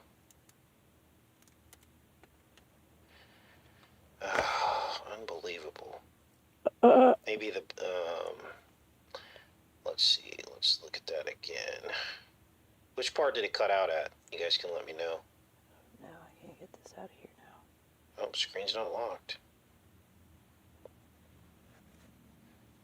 Okay, which part did it cut out at? And I'll finish it up. It's probably because I have it in 3D. You missed everything? Oh, go. Okay, I know what's going on. Let me fix it for you guys. Sorry. Okay, here's what we have to do. We have to go like this. I have to go like this. Sorry, guys. Okay. Let's try that again. Now you can see. Let's make sure. I'll do it one more time. Sorry about that. Fortunately, that was only 10 minutes. I will redo it. Okay, let's go back. And when I do screen share, I always forget. So this is Long Island. Let's go back. Let's go back to Central Park. Okay. See if I can repeat exactly what I said. Now, for those of you that don't know, this is Central Park, and we outline Central Park. What you have is this giant syringe, okay? We outline the buildings. There you see the plunger of the syringe. Zoom it up a little bit. There's the plunger of the syringe. There is Central Park. This is the swamp. Drain the swamp. And this points to the One World Trade Freedom Tower, which is a needle. Right here. So you see the syringe. Okay, now let's go down and look at Batman versus Superman, featured in the film I Am Legend. Let's go down here. Here are the buildings. This is the IBM building. Here's the Superman building that you see here in the center of your screen. They made punch cards for the Yahtzees to identify bloodlines. Next to Batman in the Bat plane, as well as the Bat boomerang. This is Trump Tower. This is the IBM building. There are twin buildings representing the twin spirits. But the Superman spirit is the serpent in the chest. It's the S on the chest. It's the false light, the Apollo light. Batman is the dark spirit. The bat, the serpent in the chest. And these buildings point to Wardenclyffe Tower. They're orientated to point directly to Wardenclyffe Tower, following that red line that you see at the top of your screen. All I did was draw the red line and found the center of where these two arrows are pointing. The two arrows of the tops of the buildings represent a fast forward symbol, back to the future, fast forward, FF, Fox 66, you name it, Apollo is all over this. 66th floor penthouse of Trump Tower is where he has all his Apollo symbolism. let's talk about BetterHelp. If you ever feel anxious, depressed, stressed, overwhelmed by the world being very much... Sorry about that. Here we follow the red line, Commercials. pointing all the way across Long Island, probably 20, 30 miles away. Yes, I got it out. Thanks, God. Yeah, this one's worth repeating because this is huge. And I just turned off the 3D so that hopefully I don't get stuck here. 20, 30 miles away, and we go to the Wardenclyffe Tower site. This is where the arrows point. Fast forward. This is why I always tell you guys I believe that Tesla developed some kind of looking glass to see into the future. But basically it was demonic, like a demonic, what do you call it? Foreshadowing. Because they know the plan too. They know God's plan. They know what their plan is going to be. And they simply tell their trusted servants so that they can manifest their plan.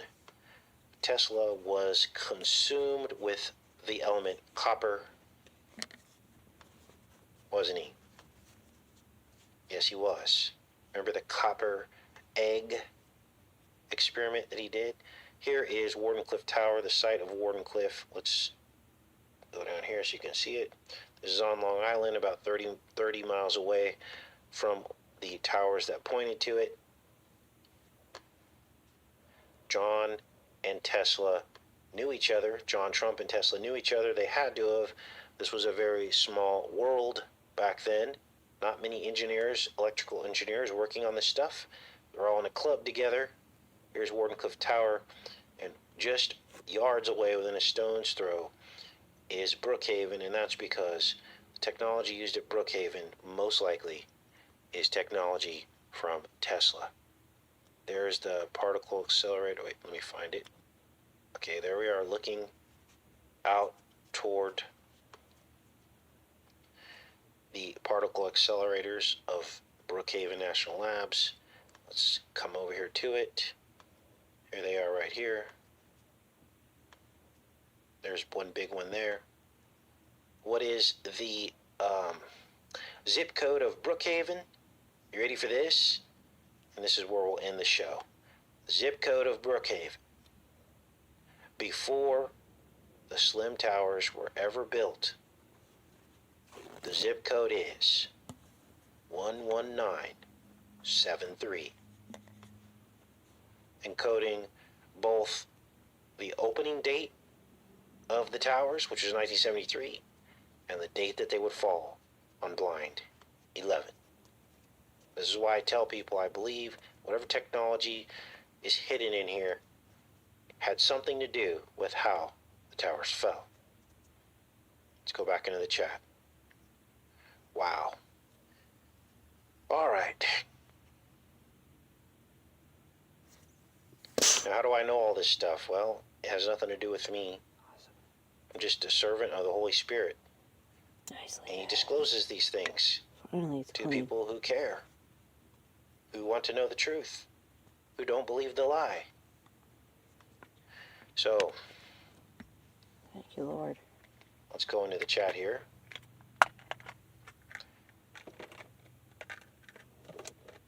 Sorry about that hiccup with the screen share. I can edit that out later. What happens though when I edit out the videos, when I edit these videos, it erases the chat. And so people really need to see the chat too, to see people's reaction to the information being presented. Because if you don't see the reaction, you don't really know, you know, I don't know. We live in a society now where people need to see other people's reaction to believe things, right? So I'll probably just not edit that out so that everyone can see the chat. All right, let's go in here. Love you guys too. There's too many synchronicities to deny this, isn't there? There's just too many.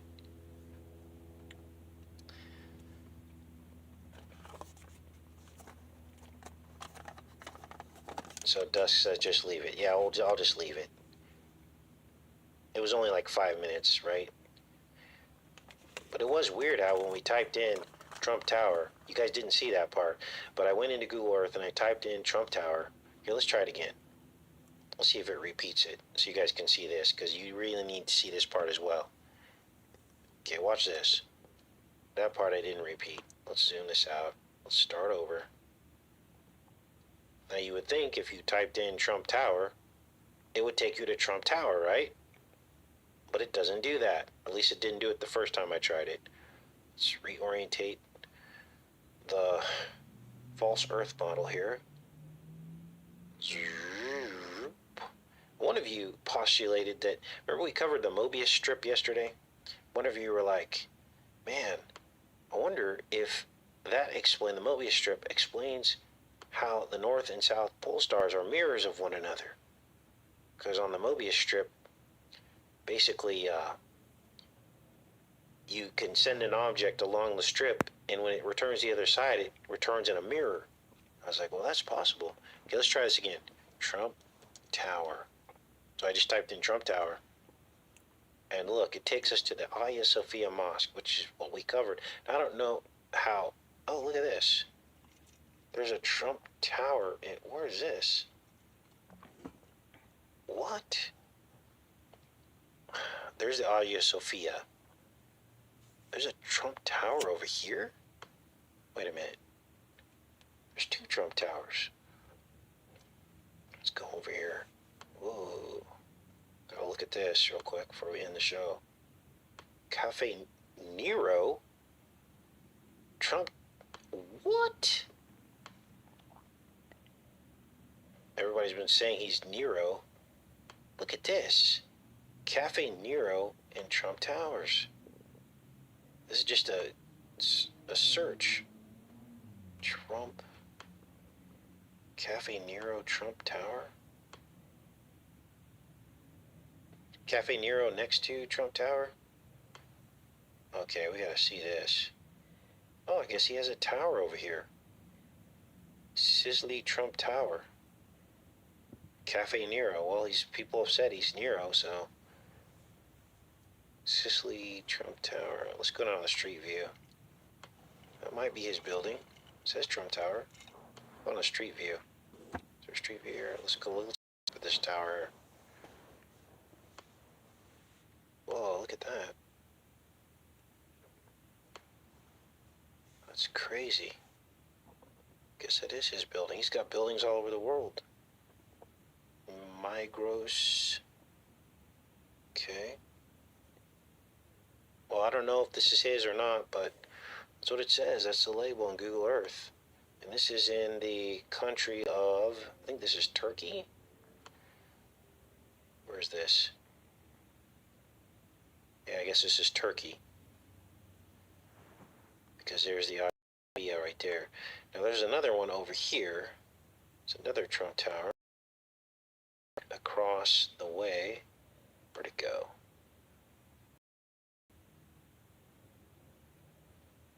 Where'd it go? Where'd it go? It zoomed in here. Now it's gone. Let's type it in again here. This is just about over, as you can see. Whatever is underneath the seat is not the business. Is it over here? I can't find it now. But remember, there was another one we saw to the left. Or to the right. I should have probably found that one first before we zoomed out. Now it's disappeared. Zoom out a little bit more. Oh, weird. Oh, is that it? Nope. Alright, you guys, well, I'll research this a little bit more, but I wanted to show you that. That's weird. Alright, let's go back into the chat here. Okay.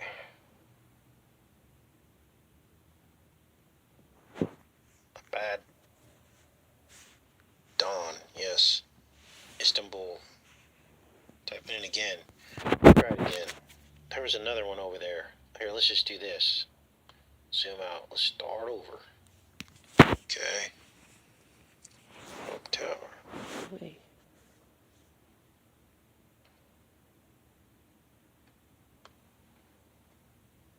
Mibbit. Where'd it go? Look at this.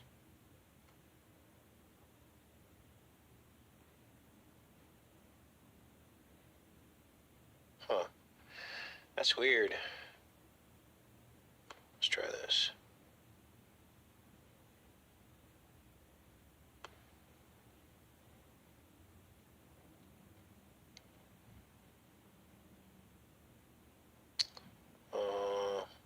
It's like it erased it or something. Pull this down. Anyway. Trump Towers. Vodafone. Let's try this one. Nope. Try this one. Nope, they're all the same. Page 2. Okay. Alright, you guys. Well, I think that's pretty much it. We're in the rabbit. Guys, what's up? God bless.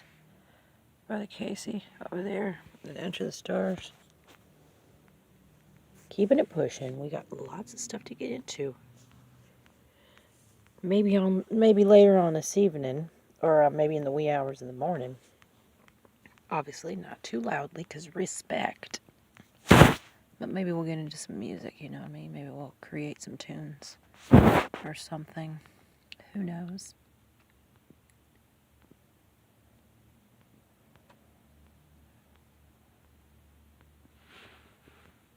Okay, hold on.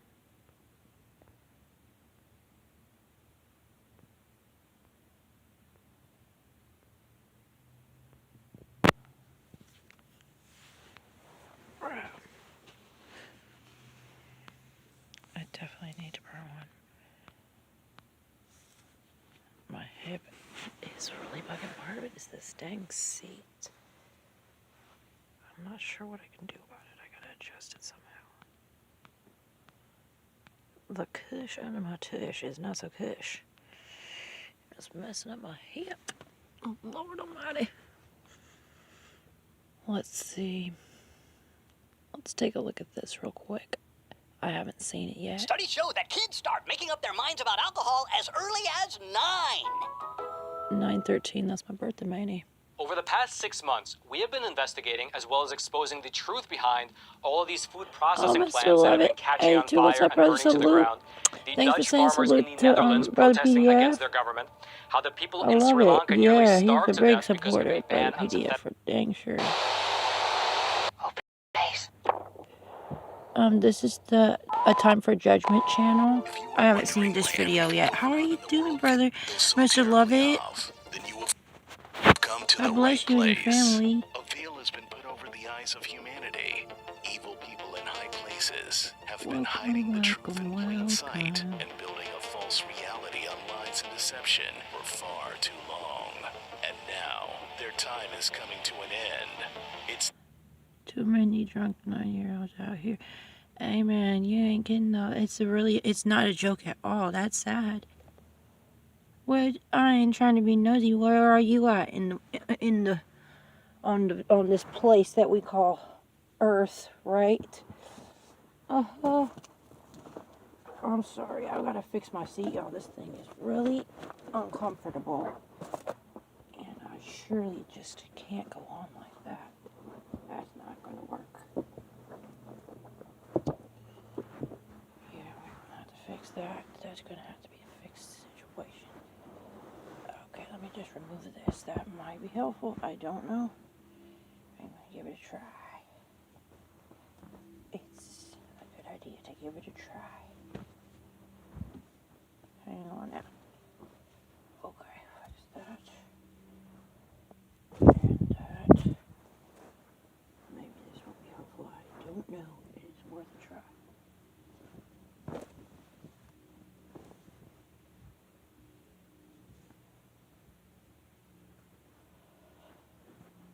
All right. Let's push play on this thing. time to fight back, to wake up, and to begin an uprising. Just cleaned out my pipe, thank you God. So ready to have some medication and salute to y'all. down to the crumbs. So prayerfully the finances will be able to come through somehow magically with the crypto. So I can get me some more. Anyways. Now is a time for judgment. Oh no, that's what I'm saying. No, they ain't playing about that though. Brother Mr. Lovett. You said too many drunk 9-year-olds out here. They got some serious issues going on that are not even getting addressed. There's a lot of love that needs to get put out. It's about time for a change. You know, there's been enough fear and negativity and yelling and fighting and putting people down. It's really time for a change. I really feel that. This is BBC News from London. Buckingham Palace has announced the death of Her Majesty Queen Elizabeth II. In a statement, the palace said the Queen died peacefully at Balmoral this afternoon. The King and the Queen Consort will remain at Balmoral this evening. Let me put your channel and will return to London link tomorrow. in the comments. BBC Television is broadcasting this special programme reporting the death of Her Majesty the Queen. Channel doesn't have any content. What happened?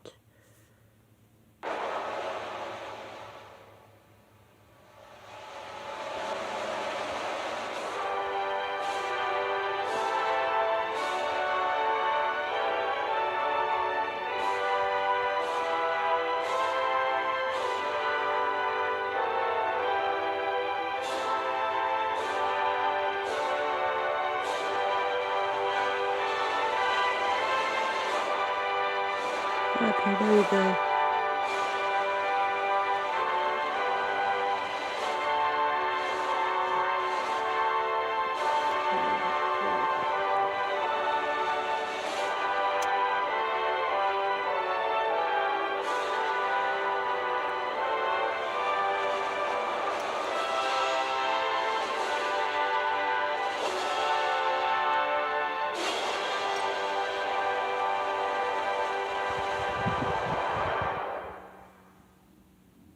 This is a time for judgment. Welcome to today's show.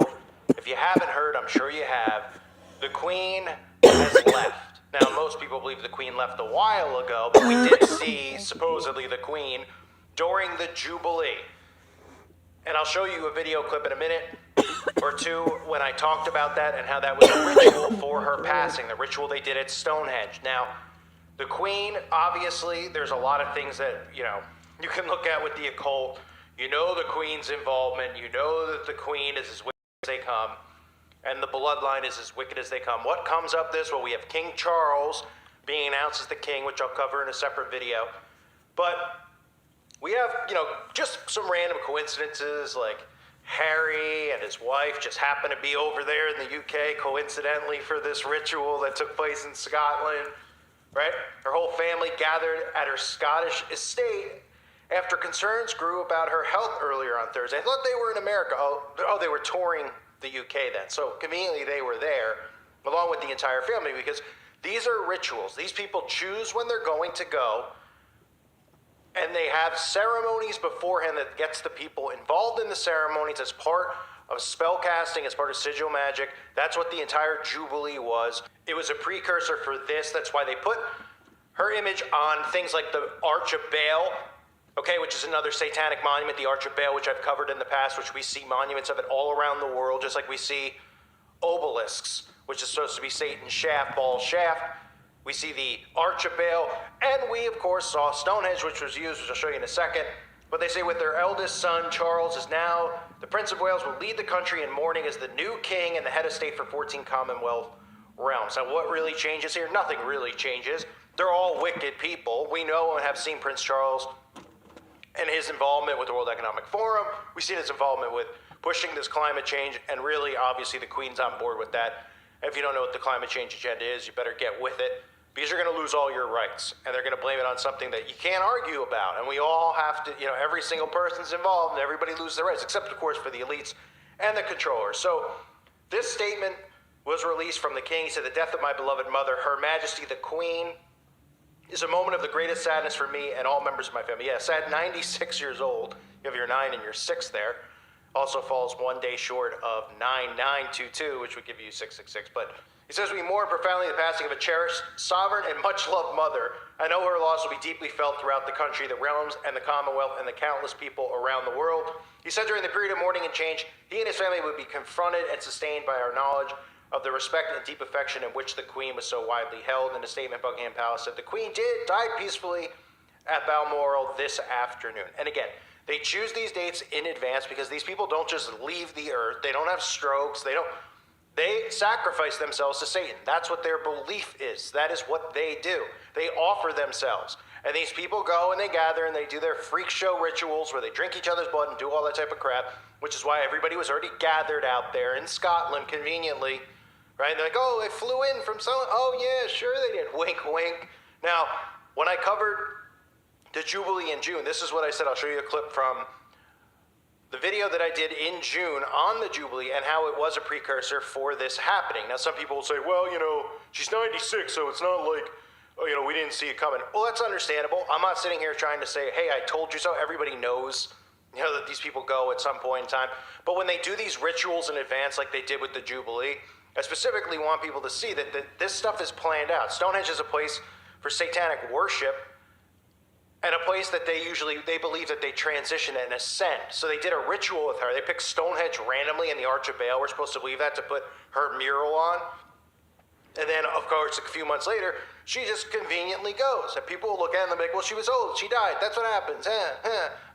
No, they had the Jubilee as a ceremony, as a goodbye ceremony, as a ritual ceremony for her departure, quote unquote, from Earth into whatever realm these things go into, or where they upload their consciousness to, which is another story for another time. But this is what I was talking about in June with the ritual that was done. And now we're here where it's actually occurred. They've actually gone through with it. They've announced the passing, and we're moving and transitioning to the king, which again, order out of chaos, because everyone in the UK is saying that chaos is going to ensue because the Queen is gone.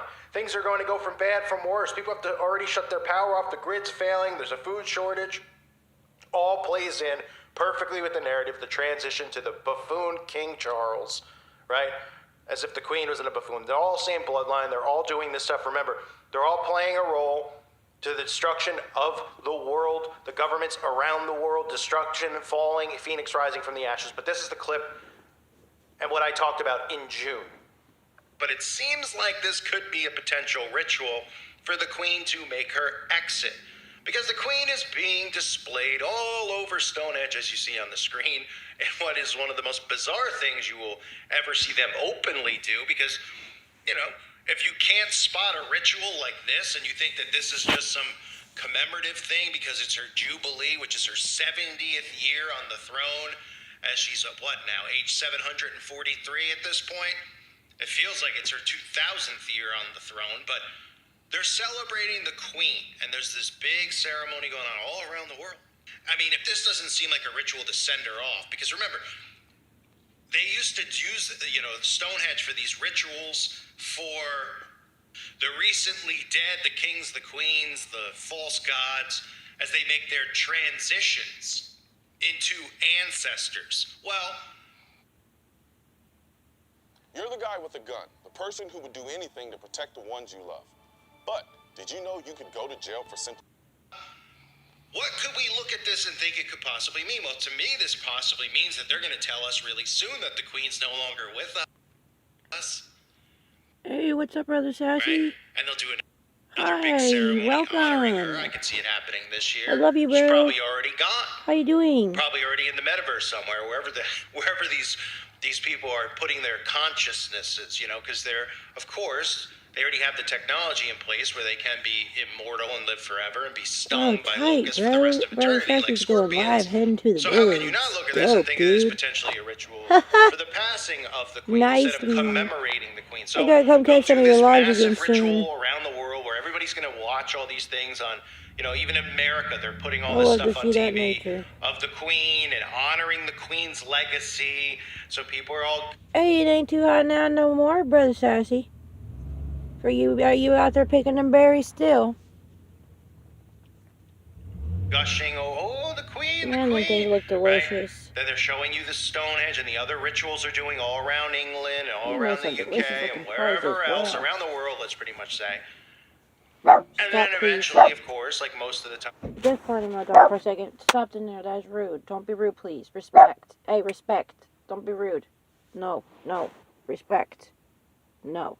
They do, then they'll send them off. Sorry, y'all. When they're passing, and people will be a part of this massive ritual because it's Brother Sassy, let me get your channel link in the chat for you right quick.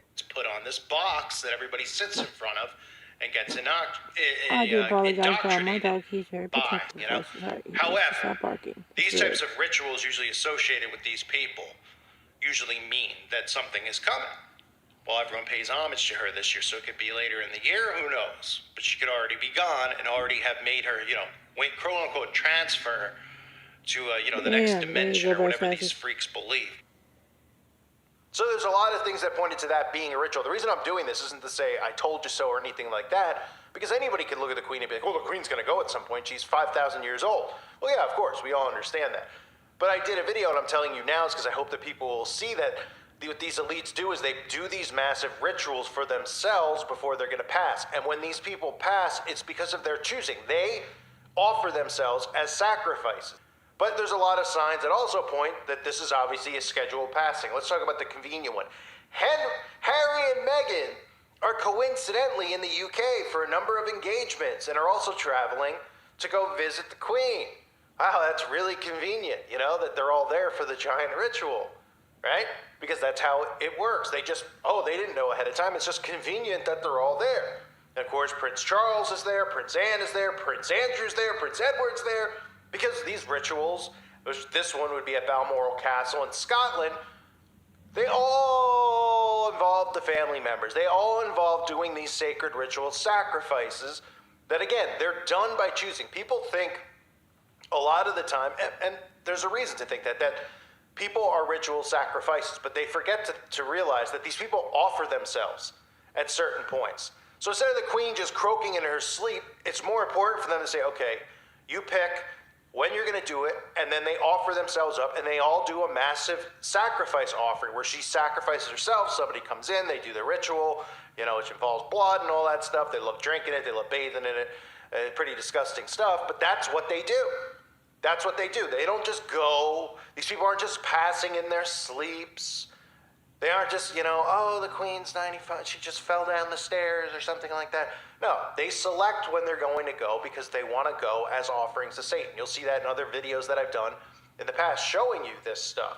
So the whole thing with Stonehenge, of course, like I said, and showed you those clips that I talked about. In that video, I talked about Stonehenge and how they believe that this is a way of transferring over, and this is a ritual done for kings, for pretty much what they believe God's on earth. And that was the whole reason, again, why they had her on Stonehenge. To the elites, the stones align precisely with the position of the sun at the solstices. This alignment may have played a part in ancient ceremonies, where the recently dead were thought to make the transition to ancestors. Supported by the discovery of carvings on a number of the Sarsens, proposes that the structure was used as a symbolic burial place, possibly for a mythical king or god. So as of now, the Queen is apparently 96 years old, so you have the 9 and 6 symbolism there as well, right? So, all of this stuff is deliberately done. It's all planned out in advance. And people don't believe that. They hear it, they're like, well, the Queen was 96, so she was going to go. Well, yeah, let's be real, though. The Queen probably could survive 10, 20 more years with the technology that these people, realistically, these people are uploading their consciousness and they're not really going anywhere. There's their physical flesh is. These are all the things that they have planned for, the future of society, as well with making the internet of bodies, et cetera, which is obviously stuff I talk about all the time, but not needed for this video specifically. But this is what we have. There is dimensional entities that are walking among us. People are so entranced by this adventure. For this video specifically, but this is what we have going on. So when I talk about this and I show you videos like the one from June when they had the Jubilee, The reason that I show it now is, again, it's not to say, oh, look, I told you. Anybody could have seen that the Queen was going to go at some point. But when they hold those huge ceremonies, that's what they're there for. That's the whole purpose of them. They have these ceremonies and involve the people because it's part of spell casting. So now you have the people around the world that watch the Jubilee, which was this giant ritual for her passing and moving on and the ceremony. And who knows, for all we know, they could have done the ceremony that day while they did the Jubilee and just announce it today or announce it tomorrow, while they had the whole world watching the ritual, gooing and gawing over Stonehenge. Oh, look, Stonehenge is all lit up with their pictures. We shouldn't be suspicious about anything. It's like, you see Stonehenge and you see what goes on there. You know that Stonehenge was used in rituals and sacrifice offerings. People still are like, yeah, well, they don't do that stuff anymore. Or, the clip I show you is just like, stuff that people have learned about Stonehenge over the years. And they're like, they don't really do that. Why would they pick Stonehenge and put her up on Stonehenge if it wasn't a ritual? 99% of people, when they think of Stonehenge, they think of something like, oh, witches or Satan. They do think of it. And we see all the time, I show you with Stonehenge, how all of these people go there on the solstices and the equinoxes, and they dress up like freaks, and they light fires, and they do all this stuff. People are just thinking they're frolicking around because they don't understand the craft, and they don't understand the wicked and what they do. And these ceremonies that they've been doing, which goes back to the Old Testament and Baal worship. Okay? So they chose Stonehenge specifically for this ritual, which again, like I talked about in the video back in June, that it was very inevitable that by the end of the summer, the beginning of the fall, that they would just announce her passing. And then you have all these people like the Prime Minister coming out saying the whole country will be deeply concerned. And then other articles that came out talking about how if the Queen passes, the UK is going to go into chaos. The UK is in chaos. The whole world is in chaos because the leaders around the world are sabotaging all of our governments, our food supply chain, et cetera, et cetera.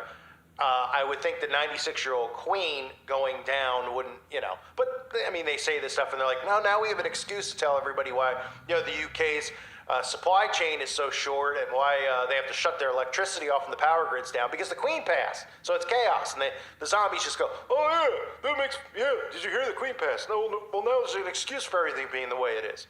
That makes zero sense. But what really makes sense in this ridiculous world that we're living in 2022? So the inevitable looks like it is here with the Queen.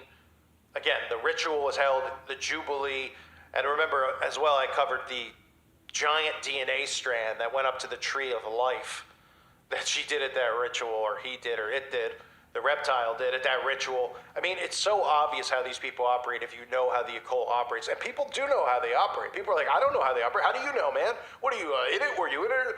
First of all, there's obviously readings of if you read some of their doctrines in their books and the crap that they believe in, you could see for yourself, but you could just watch any of these movies. They show you it over and over again through repetition about sacrifice, about these things. You could read it in the Bible, in the Old Testament, about sacrifice with Baal. So this is a known thing. So the Queen, I will continue covering it if there's anything to cover about the Queen, but it looks like it's inevitable. We'll just find out if the 96-year-old passes on 9, it's announced on 9922, 666, or if they announce it today. But either way, these are all rituals done in advance. They show you ahead of time, and then the people partake in the ritual. And of course, by pushing their emotions into it as if they knew the Queen, which is embarrassing.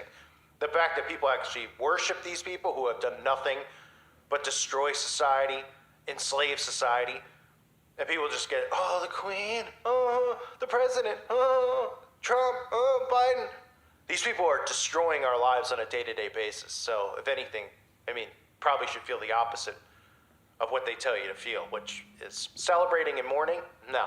But at the same time, their plans are in place, and the Queen has already done her part in this, and her bloodline will continue to do this, what is planned to have happen to us. I thank everyone for being here. Hope you're doing well. God bless all of you and your family. That's from 7 days ago.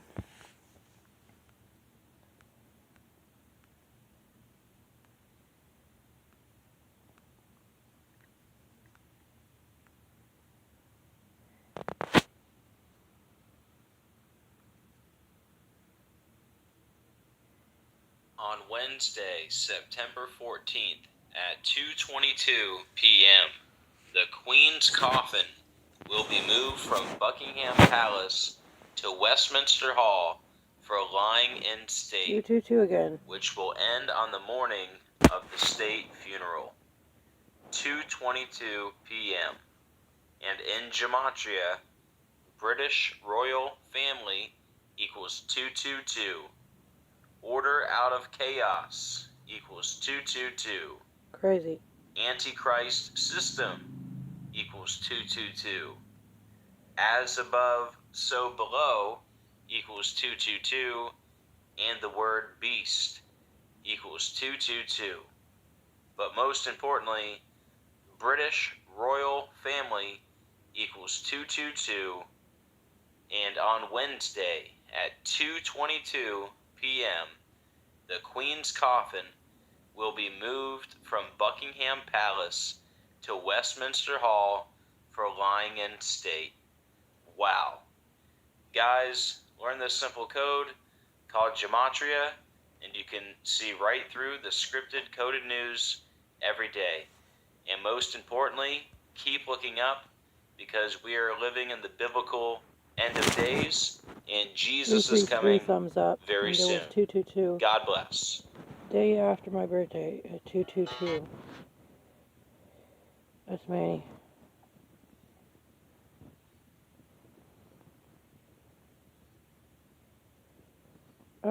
Colin in Cleveland. Brother Colin in Cleveland. Shout out to him. Gotta show him some love if you feel compelled, for sure.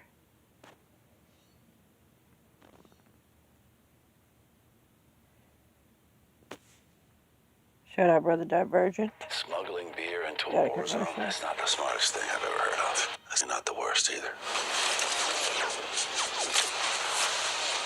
I'm trying to show them that somebody is still behind it. The greatest beer run ever. Rated R. In pictures, the world reacts to the Queen's death on CNN, just to see some stuff like, for example, these newspapers in Manchester and England. But, for example, this is very, very shocking. In Nairobi, Kenya, which was one of the colonies, look at the poverty. So much poverty. And this is the type of world we live in. Where's the good living levels of the subjects of the Commonwealth? Anyway, this is in Prague, Czech Republic. Why are people in Prague in the Czech Republic? What does the Czech Republic have to do with the UK? I don't understand. Well, Canberra, Sydney, Australia, anything in Australia. Australia definitely is, the Queen is the head of state, so that's something normal to see there. This is Santa Monica, California. Makeshift memorial for the Queen outside of a British pub. British pub in Santa Monica, California. Even in the United States of America, and you have this, I understand. A Yankee, a baseball, members of New York Yankees. So a baseball team, and you have this in the United States. Why would you have this in Rio de Janeiro? It's Brazil. Brazil speaks Portuguese. It has nothing to do with the UK. Anyway, what's this? This is the British Embassy in Washington. Well, it makes sense in a British embassy in any place. City Hall in Cape Town, South Africa. Again, Cape Town. It's South Africa. It had to do more with the Dutch than anything else. This is in Canberra, Australia, and the Parliament House makes sense. France. The lights of the Eiffel Tower in Paris were turned off. But it's Paris. It's a republic. It has nothing to do with the monarchy. It's a republic. It's the constitution. It's liberté, égalité, fraternité. The monarchy is all about the royals are on top and the subjects are on the bottom. So, the principles of France, the revolution, all that stuff. This is in Canada. Canada makes sense. Canada and Australia, you have no choice but to do this. Zimbabwe National Art Gallery in staff carry a portrait of the Queen out of storage at the Zimbabwe National Art Gallery in Harare, Zimbabwe. That's an interesting way of doing things. And this one is the British Embassy in Tokyo. Makes sense because it's the British Embassy. This thing with like the half-staff flags. So the United States of America, the most powerful country in the world, does that. So it makes sense for the embassies of Britain, Australia, and Canada to do so. But why would you do that in the US of A? And of course, if you study politics and if you care about studying the stuff that the big majority of common mortals, like 9 out of 10 people, don't care about, you will understand why it's very important to have the USA flag at half. Because, at the end of the day, the US people are subject to the crown. Yeah, that's very sad to understand, unless you know, but I mean, I'm just being anti-hypocrite, I'm not saying anything bad. I'm just saying the truth. So, this is in Warsaw, Poland, British Embassy as well. This is at a football match in London. Makes sense, it's in London, right? So in the capital. And Buckingham Palace in London.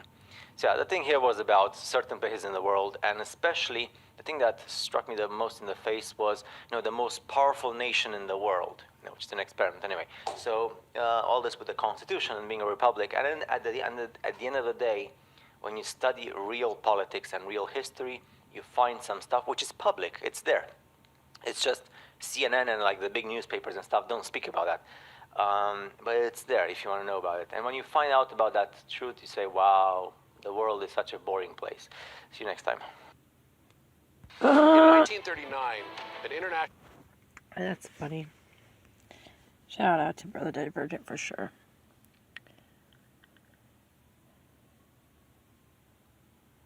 One more.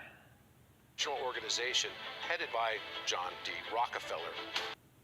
6 days. These are pictures of people at Buckingham Palace on the day of the 9th of September, with flowers and people crying, and especially lots of women as well, and also men, and also in other places like in Australia, and people like putting all these flowers there and getting on their knees, and all this spectacle here, as if as if your daily basis, your daily lives depend on a person who is the queen or the king. So, well, I don't understand. I do understand why people do this, because people need something to follow, like an icon. It's the same thing as in Christianity, or like in any religious cult. They need to see a statue or a cross or something, because that's how humans work. It pretty much this is like the basic instinct of a human. They need to see something like an iconic thing or stuff, something physical, to show their their whatever they want to show. They want to show their when you get on your knees and you suffer, it's because you considered this person or a certain person to be beyond and very superior to yourself. I mean, if a demigod or a semigod happens something to him, and that demigod or semigod has allowed you to live as a good human and not struggle every day of your life to pay debts and to live with the minimum salary and minimum wage in a crowded city, if your life would have been enhanced and made much better, I understand. I would do the same. If my life and my daily basis and my weekly basis and my month, every day of the month would depend on a person, and if that something bad happens to that person, I would get on my knees, because it's my life depends on that person. But when your life doesn't depend, and you have to go back to your slavery and your debts, and to moan and complain that your salary is too low, and then you have to go to the shops, and the prices are very big, and you can't go on holidays, and you can't buy yourself a good car and a motorcycle, and buy presents to your kids, and be happy, and every day is a struggle. And what's the point of doing this for a person who is just as the same as you, just flesh and bones? Because, like I said, if your life would have been something super awesome, amazing, great, then all of a sudden that changes, I would have done the same thing. But when your life is as bad, if not worse, now than before, then what's the point? And I don't understand humans when they react like this. I literally don't. I'm a human with the red blood as well, and I don't understand when I see these people, what they're doing and why they're doing it. What's going on in the human brain when they do this. So yeah, that was just like one thought. And this happens with like lots of things. Like we have this case now because of the Queen, but it can be like a superstar, an actor, a musician, a singer. If, for example, if things with like Britney Spears or Jennifer Lopez, like the big singers, or Madonna or whatever. So they have like this cult following. If something happens to them, then all the people get sad, and as if like these people cannot live and cannot breathe on a daily basis if something happens to their idol. So I guess the word idol here makes a lot of sense, and it can happen in any culture, any language. Like I said, it can be an important personality in any sector of life, and you have a cult following, and if you die or something happens to you, then you get all these people sad on their knees and crying and stuff. Why do humans do that? I don't understand. Because if that person who died would be superior, like a semi-god or a demigod, I would understand, or even a god. You're just flesh, and Hi guys, please stop paying to watch movies. Install this app and you can watch massive movies for free. Fast update. NASA, according to this Curiosity, which has 400 and something Shout thousand out to Brother subscribers, Grease Monkey TV. I just can't even believe they grow by Brother Brian. like 2,000 subscribers, followers on Twitter. NASA has released a haunting audio clip of sound waves rippling. Community guidelines are so interesting. So interesting. Oh my God. So amazing. And something thousand subscribers, guys. I just can't even believe they grow by like 2,000 subscribers or followers a day on Twitter. NASA has released a haunting audio clip of sound waves rippling out of a supermassive black hole located, get this, 250 million light years away. When you read this, it makes it sound like, and I'll play this sound here in a second. I don't know how much I can play without it being copyrighted or whatever. They probably did copyright this knowing NASA so they could go after people for duplicating their content. But we're going to listen to some of this. But the way this person framed that and the way NASA frames it is this is actual sound coming out of a supermassive black hole from 250 million light years away. And so many people, I went to the NASA website. This is a NASA website right here. This is NASA Marshall Space Flight Center. It's got 3.5 million views. Let me see, 3.572. I'm going to refresh this because I think it's been static. It's been an open tab on my computer for a half a day or so. So 3.572. Now it's 3.577. So it's got 3.5 million views since May 4th, 2022. And I know this is a little bit old, but it's still in play. And it's got 3,247 comments, and the like to dislike ratio is 33,000 likes to 409 dislikes. So for the most part, people buy what NASA is saying, hook, line, and sinker.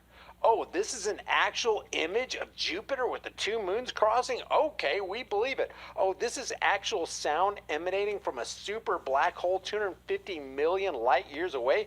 Okay, we believe it. Oh, you put astronauts up in a tin can 238,000 miles away and had them land on the moon? Okay, we believe that. Oh, you had Neil Armstrong speak to then President Richard Nixon on the phone in real time with zero delay? Check. We believe that too. I mean, we believe everything that you're saying, NASA. Now let's go ahead and play this. I'm going to play some of this sound. I'm only going to play like 9 seconds of it.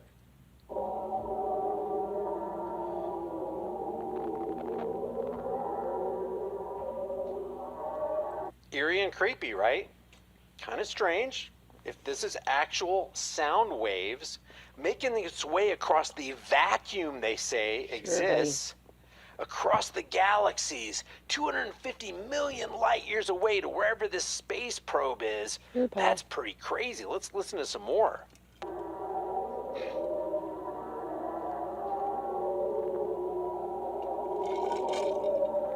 So that's interesting. So I went to scientiststudy.com and to see what NASA actually says about this. NASA recorded the sound from a black hole and it's super eerie. But listen, watch this, guys. Watch how they lie. NASA has released a haunting audio clip of sound waves rippling out of a supermassive black hole located 250 million light years away. Let's just stop for a second. Do you guys know what a light year is?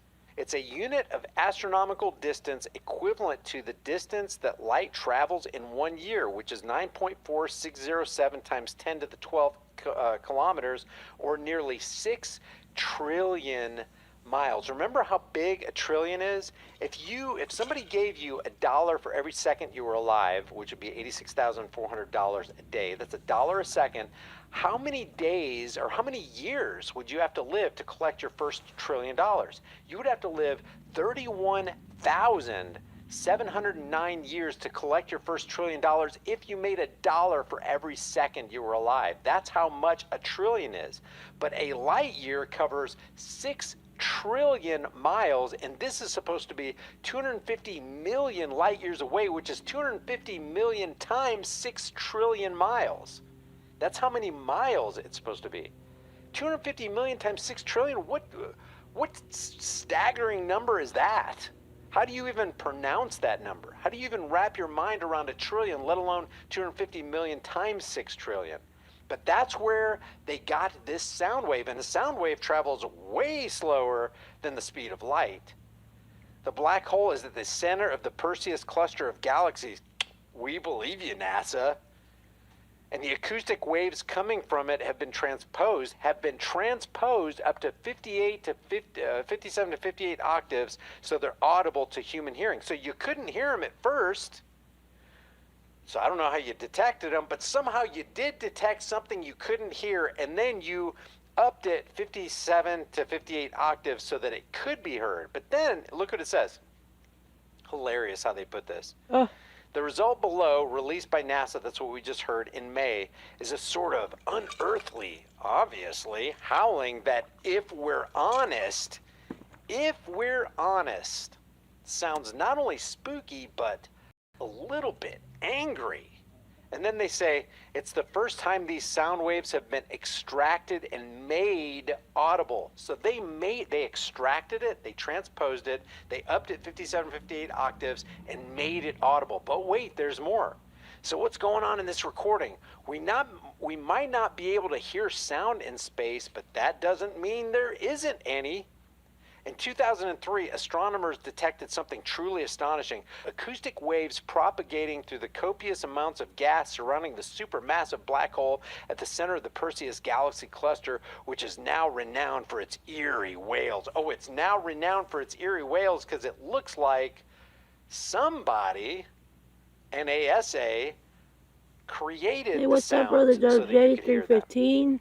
We wouldn't even be able to hear That's them right. at their You got current that right. pitch. Let me The put your waves channel include link in the the lowest chat. note in the universe ever detected by humans, well below the limits of human Welcome. hearing. How you doing, but this dude? recent sonification, here's the key paragraph right here.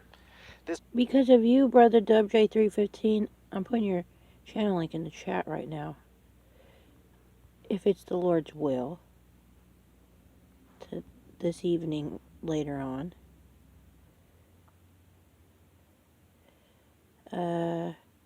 Well, maybe we can play around and make some music. Sorry, my brain is multitasking. I'm putting your channel link up in here. There we go. Cool. Recent sonification has not only brought the recording up a whole lot of octaves, they've also added to the notes detected from the black hole. Oh, so we don't really know what sound, if there is any, coming out of that super massive black hole 250 million light years away, because you added notes to it.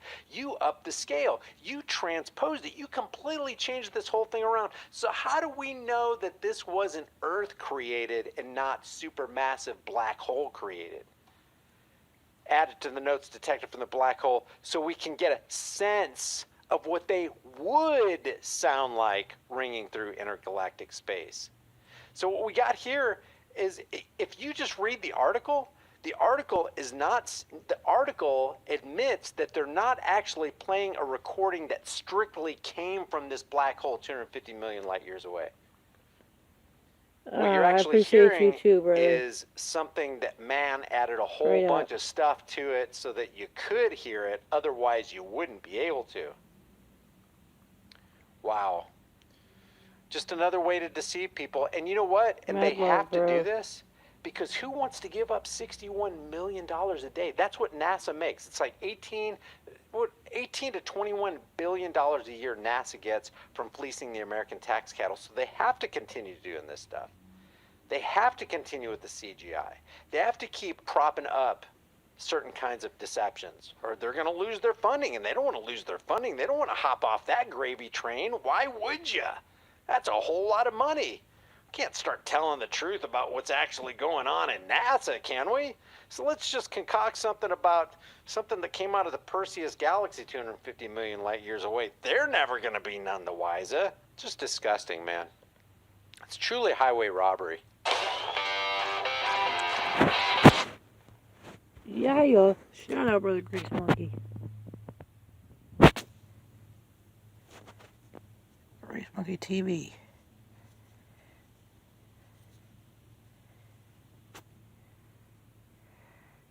With land ending. You can leave your heart in San Francisco, go live in LA for a while, maybe Miami, then Austin, then...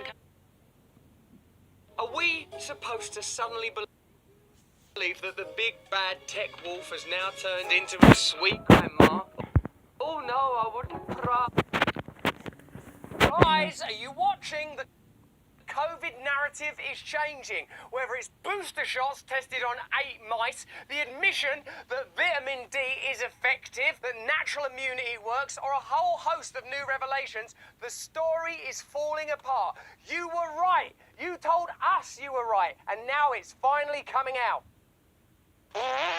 Hello there, you 5.8 million awakening wonders. Thanks for joining us on this voyage towards truth. Let that crucible of burning light in your belly shine more brightly. Sign up right now, become a subscriber. Turn on the notification bell. We put out a video every single day, and I want you to watch all of them because we are spitting truth. Truth that you spat into our mouths first, which is certainly the sort of thing that wouldn't have been allowed during the pandemic. Wow. Of course, let's be positive about this. Let me see what you said here now. Drop the link in your last live chat update on my girl. Much love, another good share. Yes, you talk so fast. Oh, bro. Links won't go through on my live chats. You'll have to leave it on the comments because we had some rigmarole. So, unfortunately, no one gets to have blue wrenches over here. I hate to do that, but unfortunately, that's why your links will not work. You'll have to, if you want to leave a link, you'll have to leave it in a comment. And I think you can leave comments in a live video. I don't know. Maybe not. I don't know. But anyway. As more information Yeah, I want to come check that out, dude. Thanks. Perspectives change. Let's not assume malevolence where ineptitude... Please say a prayer for your sister, Brother J, whatever you want to...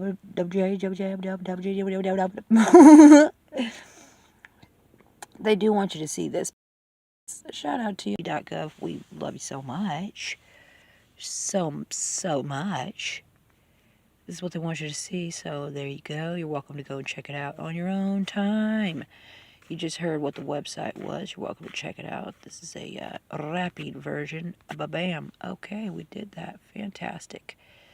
Oopsies. Perfect. Perfect. What the heck was I doing? Lord only knows. Will do. Let's not assume corruption where stupidity is just as good a reason. But let's make sure we clock those changing facts and that changing narrative. Bro, I got banana on my screen. It's making the, give me a second. I'm going to push the screen off for 1 second, but you can still hear me. I'll be right back. Hold on. Just got to get this banana off my screen. Yikes. Sorry, y'all. My bad. Sorry about that. Oh yeah, I'll say a prayer for me now. I'm going to need to have a prayer for my crypto to go up.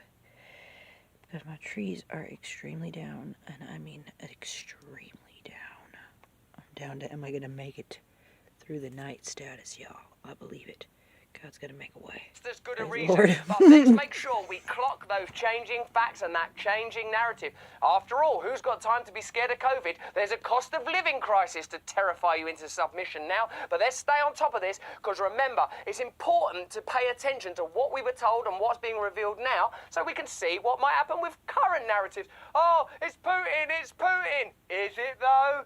Is it? So this is basically the formula of the story that I'm about to relate to you. The Food and Drug Administration on Wednesday authorised updated COVID-19 booster shots specifically targeting a subvariant of the Omicron. best, bro. Thank the shots you. from Pfizer and Moderna target the Omicron subvariants BA.4 and BA.5 as well as the original virus. Hopefully, they've been very responsible and tested it on at least 9 mouses. We are back now with breaking news. That CDC committee just gave the thumbs up to those new COVID booster shots. Now the CDC director will sign off tonight or tomorrow. There's always a question here of being too slow versus too fast. I suppose the only reason to release these booster shots is to help people. That's why they're rushing. There's such a hurry to help people. Quick, we gotta help people. So they'll probably have done really thorough tests, completed human trials and made absolutely sure that nothing can go wrong. However, some health experts are wary of the decision to release the shots without completed human trials. Oh, I'm uncomfortable that we would move forward, that we would give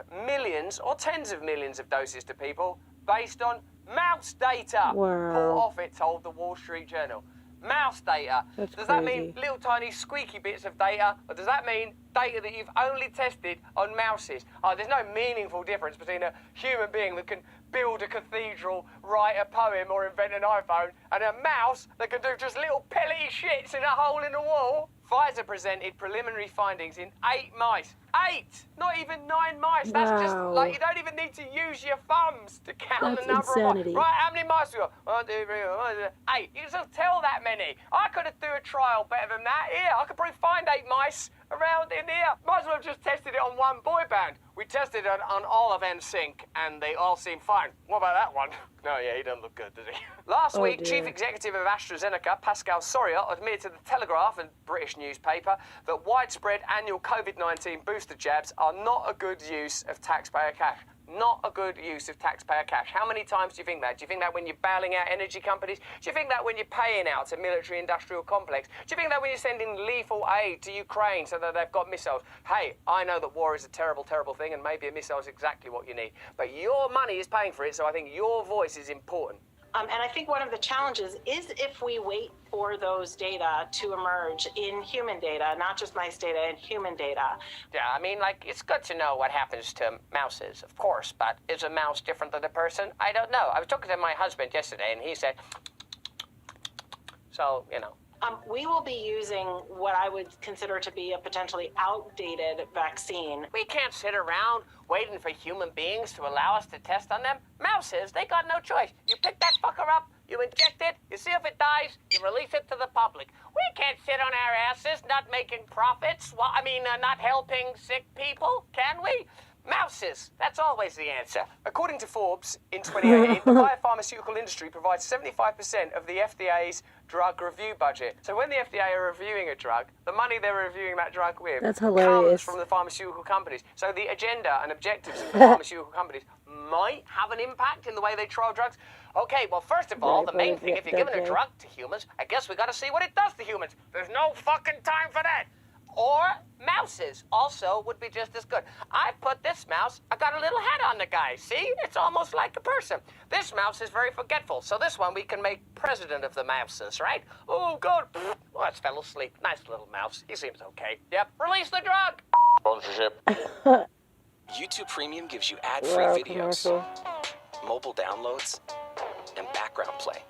With it, Well, that fell asleep. Nice little mouse. He seems okay. Yep. Release the drug. sponsorship. Hey, have you noticed that big tech companies are now masquerading as privacy companies? Just fix your privacy settings, turn off app tracking, and you're all good. Are we supposed to suddenly believe that the big bad tech wolf has now turned into a sweet grandma? Oh no, I wouldn't pry.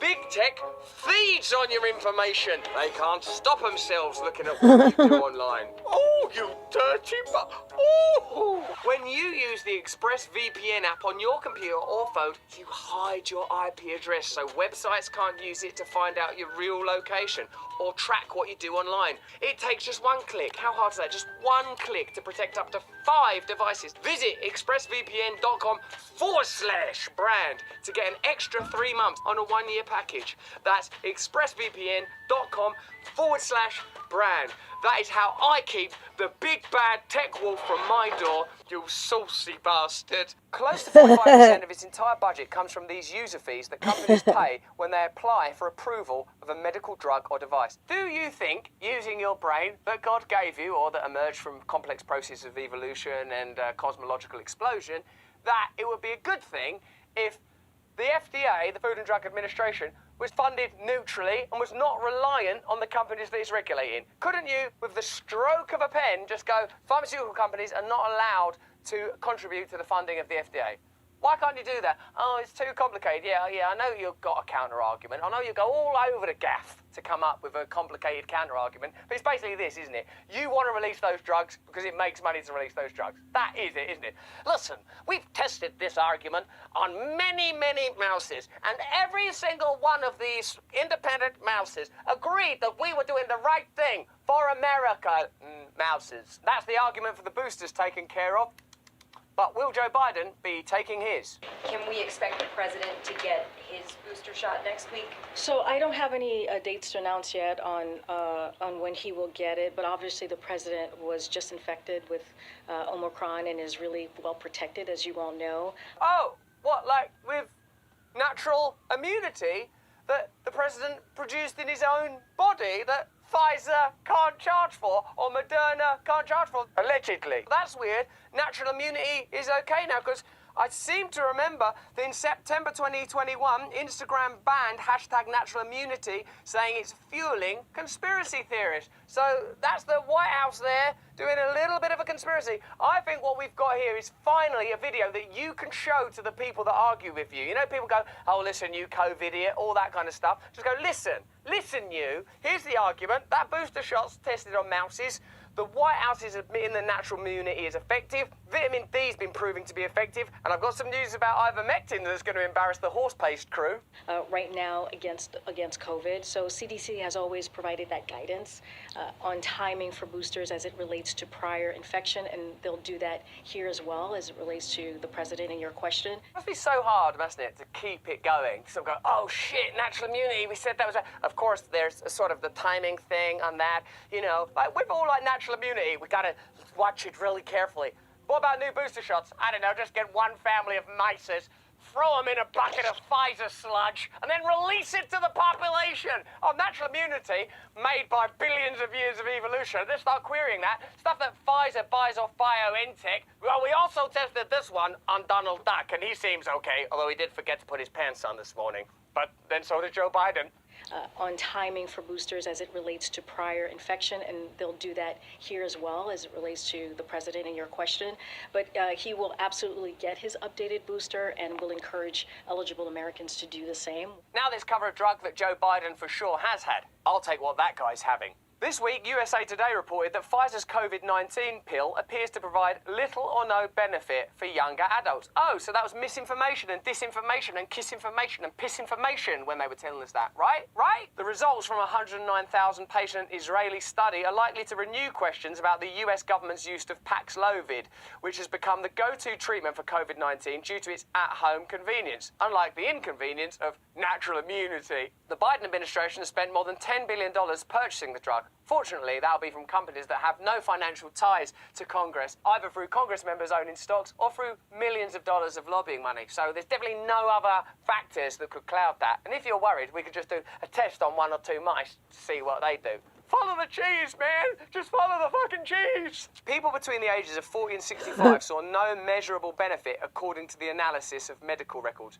Was there any benefit? Yeah! Could you measure it?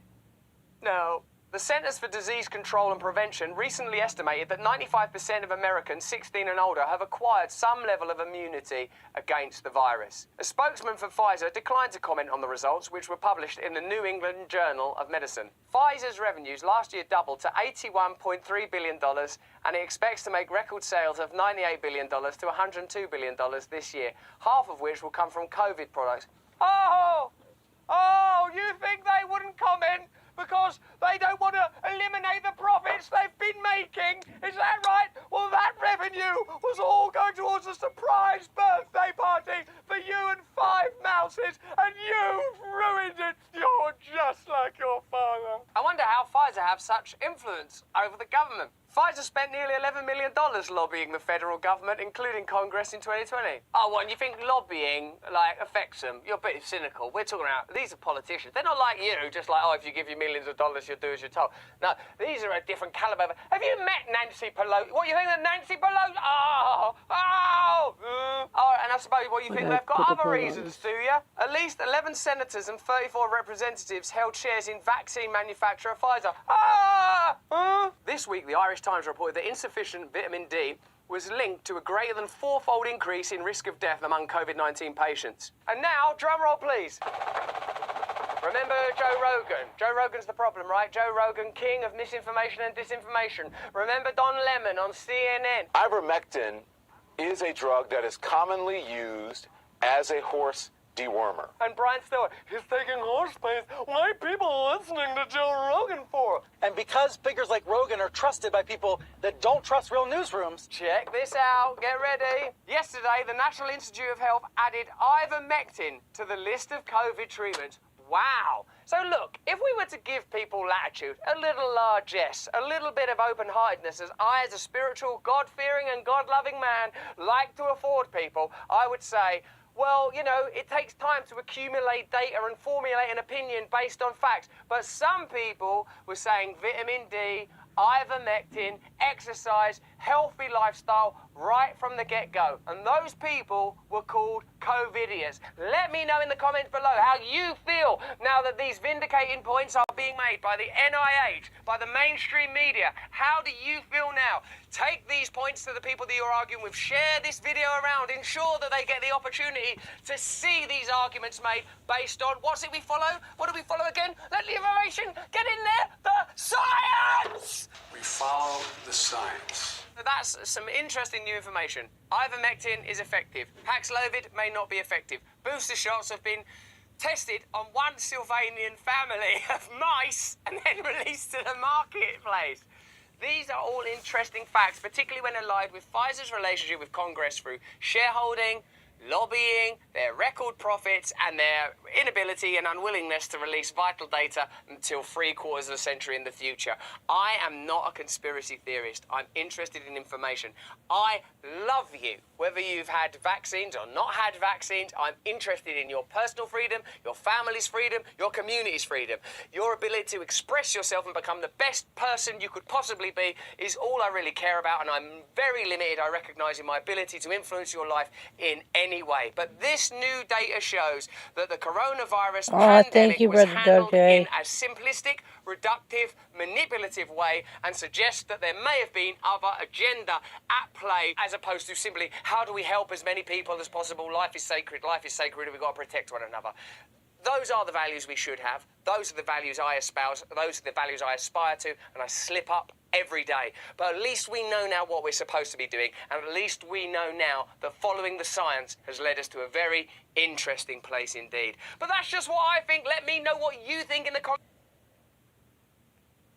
Want to upgrade your TV experience without upgrading the cost? You're new here, right? You can download Tubi free on your smart TV. Shout out to Sister and Lord and God.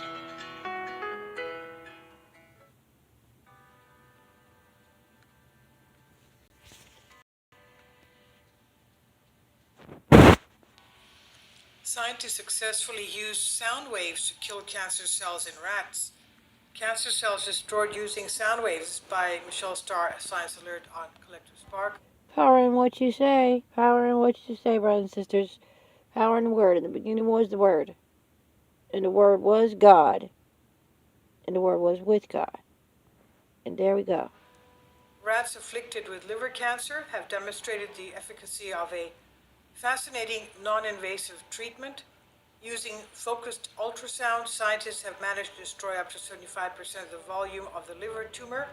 The treatment also seemed to trigger the rat's immune system into taking over and clearing the rest. In 80% of the animals, the cancer seemed to be destroyed with no signs of metastases or recurrence in the 3 months they were monitored for, the researchers said. The treatment, called histotripsy, is currently being trialed in humans with liver cancer.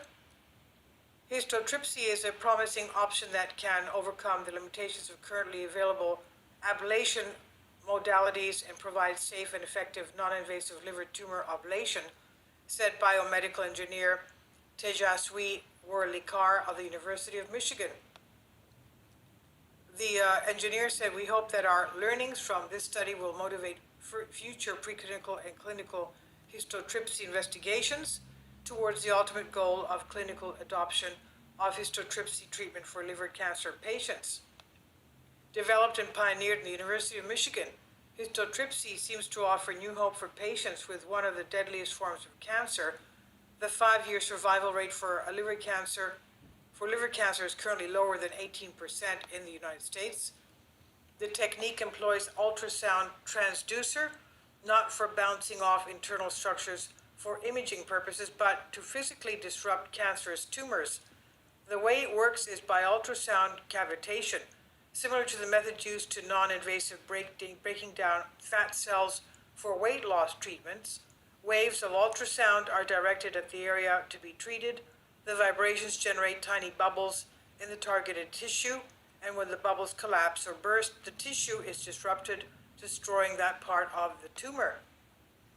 It's not often possible to target the entire tumor. The way the masses are positioned, their size, and their stage can all influence whether it's safe to use histotripsy on the entire tumor.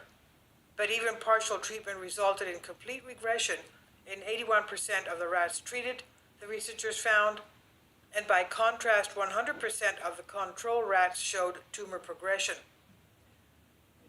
Biomedical engineer Zhen Chu of the University of Michigan said, "Our transducer, designed and built at University of Michigan, delivers high amplitude, microsecond length ultrasound pulses, acoustic cavitation, to focus on the tumor specifically to break it up. Even if we don't target the entire tumor, we can still cause the tumor to regress and also reduce the risk of future metastasis," he said. For the purpose of this study, 22 lab rats were implanted with liver cancer. Half were left as a control group, while the remaining 11 were treated using histotripsy, targeting between 50 and 75% of the tumor volume. An additional 3 rats were treated to a lesser extent with histotripsy, targeting just 25% of the tumor volume. Following treatment, the rats were euthanized and dissected to determine how successful the treatment had been. The researchers looked for signs of progression, metastasis, and immune markers. The prognosis for the control rats was dire. All 11 showed signs of progression and metastasis. Within 3 weeks, the tumors reached the maximum size allowed by ethical protocols, and the animals were euthanized. But the treated rats fared much, much better. Not only did the treatment proceed without complication or side effects, the majority of the rats, 9 of the 11, showed tumor regression and experienced tumor-free survival for the remainder of the study, around 10 weeks. Previous histotripsy studies had demonstrated that the treatment is effective at reducing tumor volume. The new work shows that it seems to significantly increase survival rates post-treatment as well. This study demonstrated the potential of histotripsy for successful non-invasive tumor ablation and prevention of local tumor progression and metastasis. Even with partial ablation, complete local tumor regression was observed in 9 of 11 treatment rats, with no recurrence or metastasis up to 12-week study endpoint, as evidenced by MRI and histology, the researchers wrote in their paper. These results suggest that histotripsy may not increase the risk of developing metastasis post-ablation as compared to controls. Future studies will continue to investigate the safety, efficacy, and biological effects of histotripsy for potential translation to clinic. The research has been published in Cancers. This is on the Collective Spark by Michelle Starr of Science Alert. Please leave your comments. Thank you for your support. For sure, bro. My respect. So we got some great information. That's for sure. All right, y'all. Let's see what else we got. Get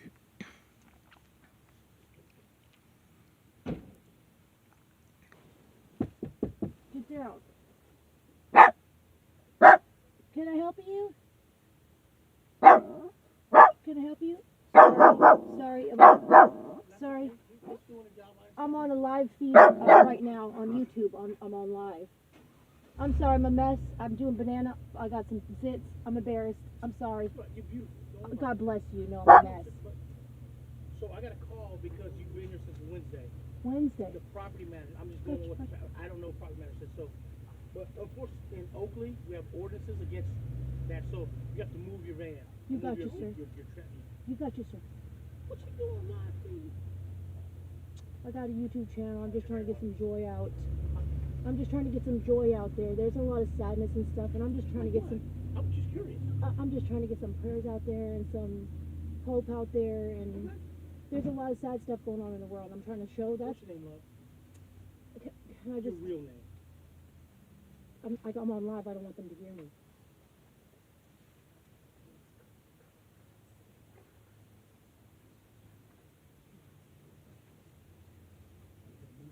Yes, sir. Yes, sir.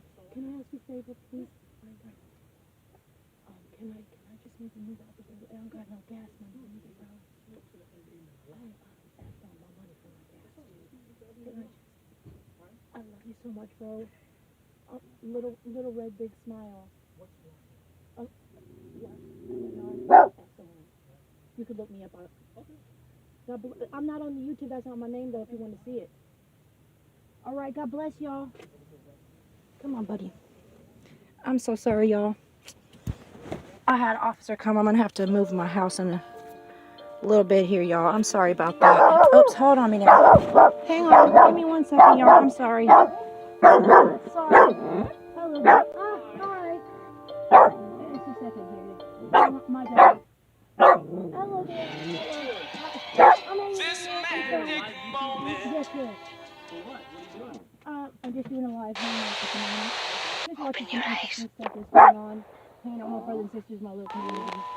If you were wondering why I'm a hot mess right everything now. going on in the world feels so terribly off, then you have come to the right place. A veil has been put over the eyes of humanity.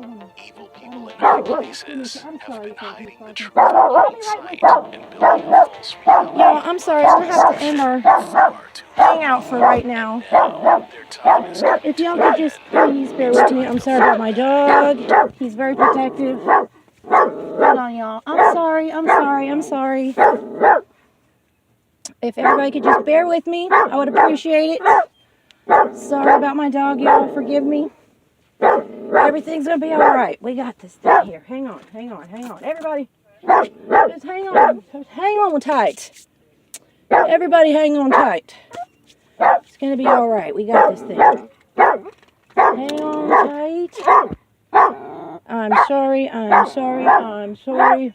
Try to cover my zits up here. Good Lord, that's ugly. Have mercy, y'all. I gotta have to hang up this live, y'all, and I love you. Pray for me, and I'll come back a little while. All right? I love you. God bless you. Bye. See you soon.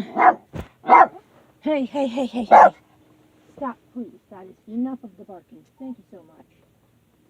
Okay, I have ended it. Hello there. I am sorry about his barking. He's very protective. Yeah, you did. Hi. Let me make sure I'm totally ended. Sorry. Hold on, just to make sure. Hey. No, I'm not. I'm not ended. Hey, get down. Y'all, I'm not even ended. I'm sorry, y'all. I'm gonna have to come back later. I gotta just power this thing off. God bless you. Sorry. Okay, I'm so sorry. Just power the thing off. Make sure it's off. Anyways, hello there. Sorry about the inconvenience.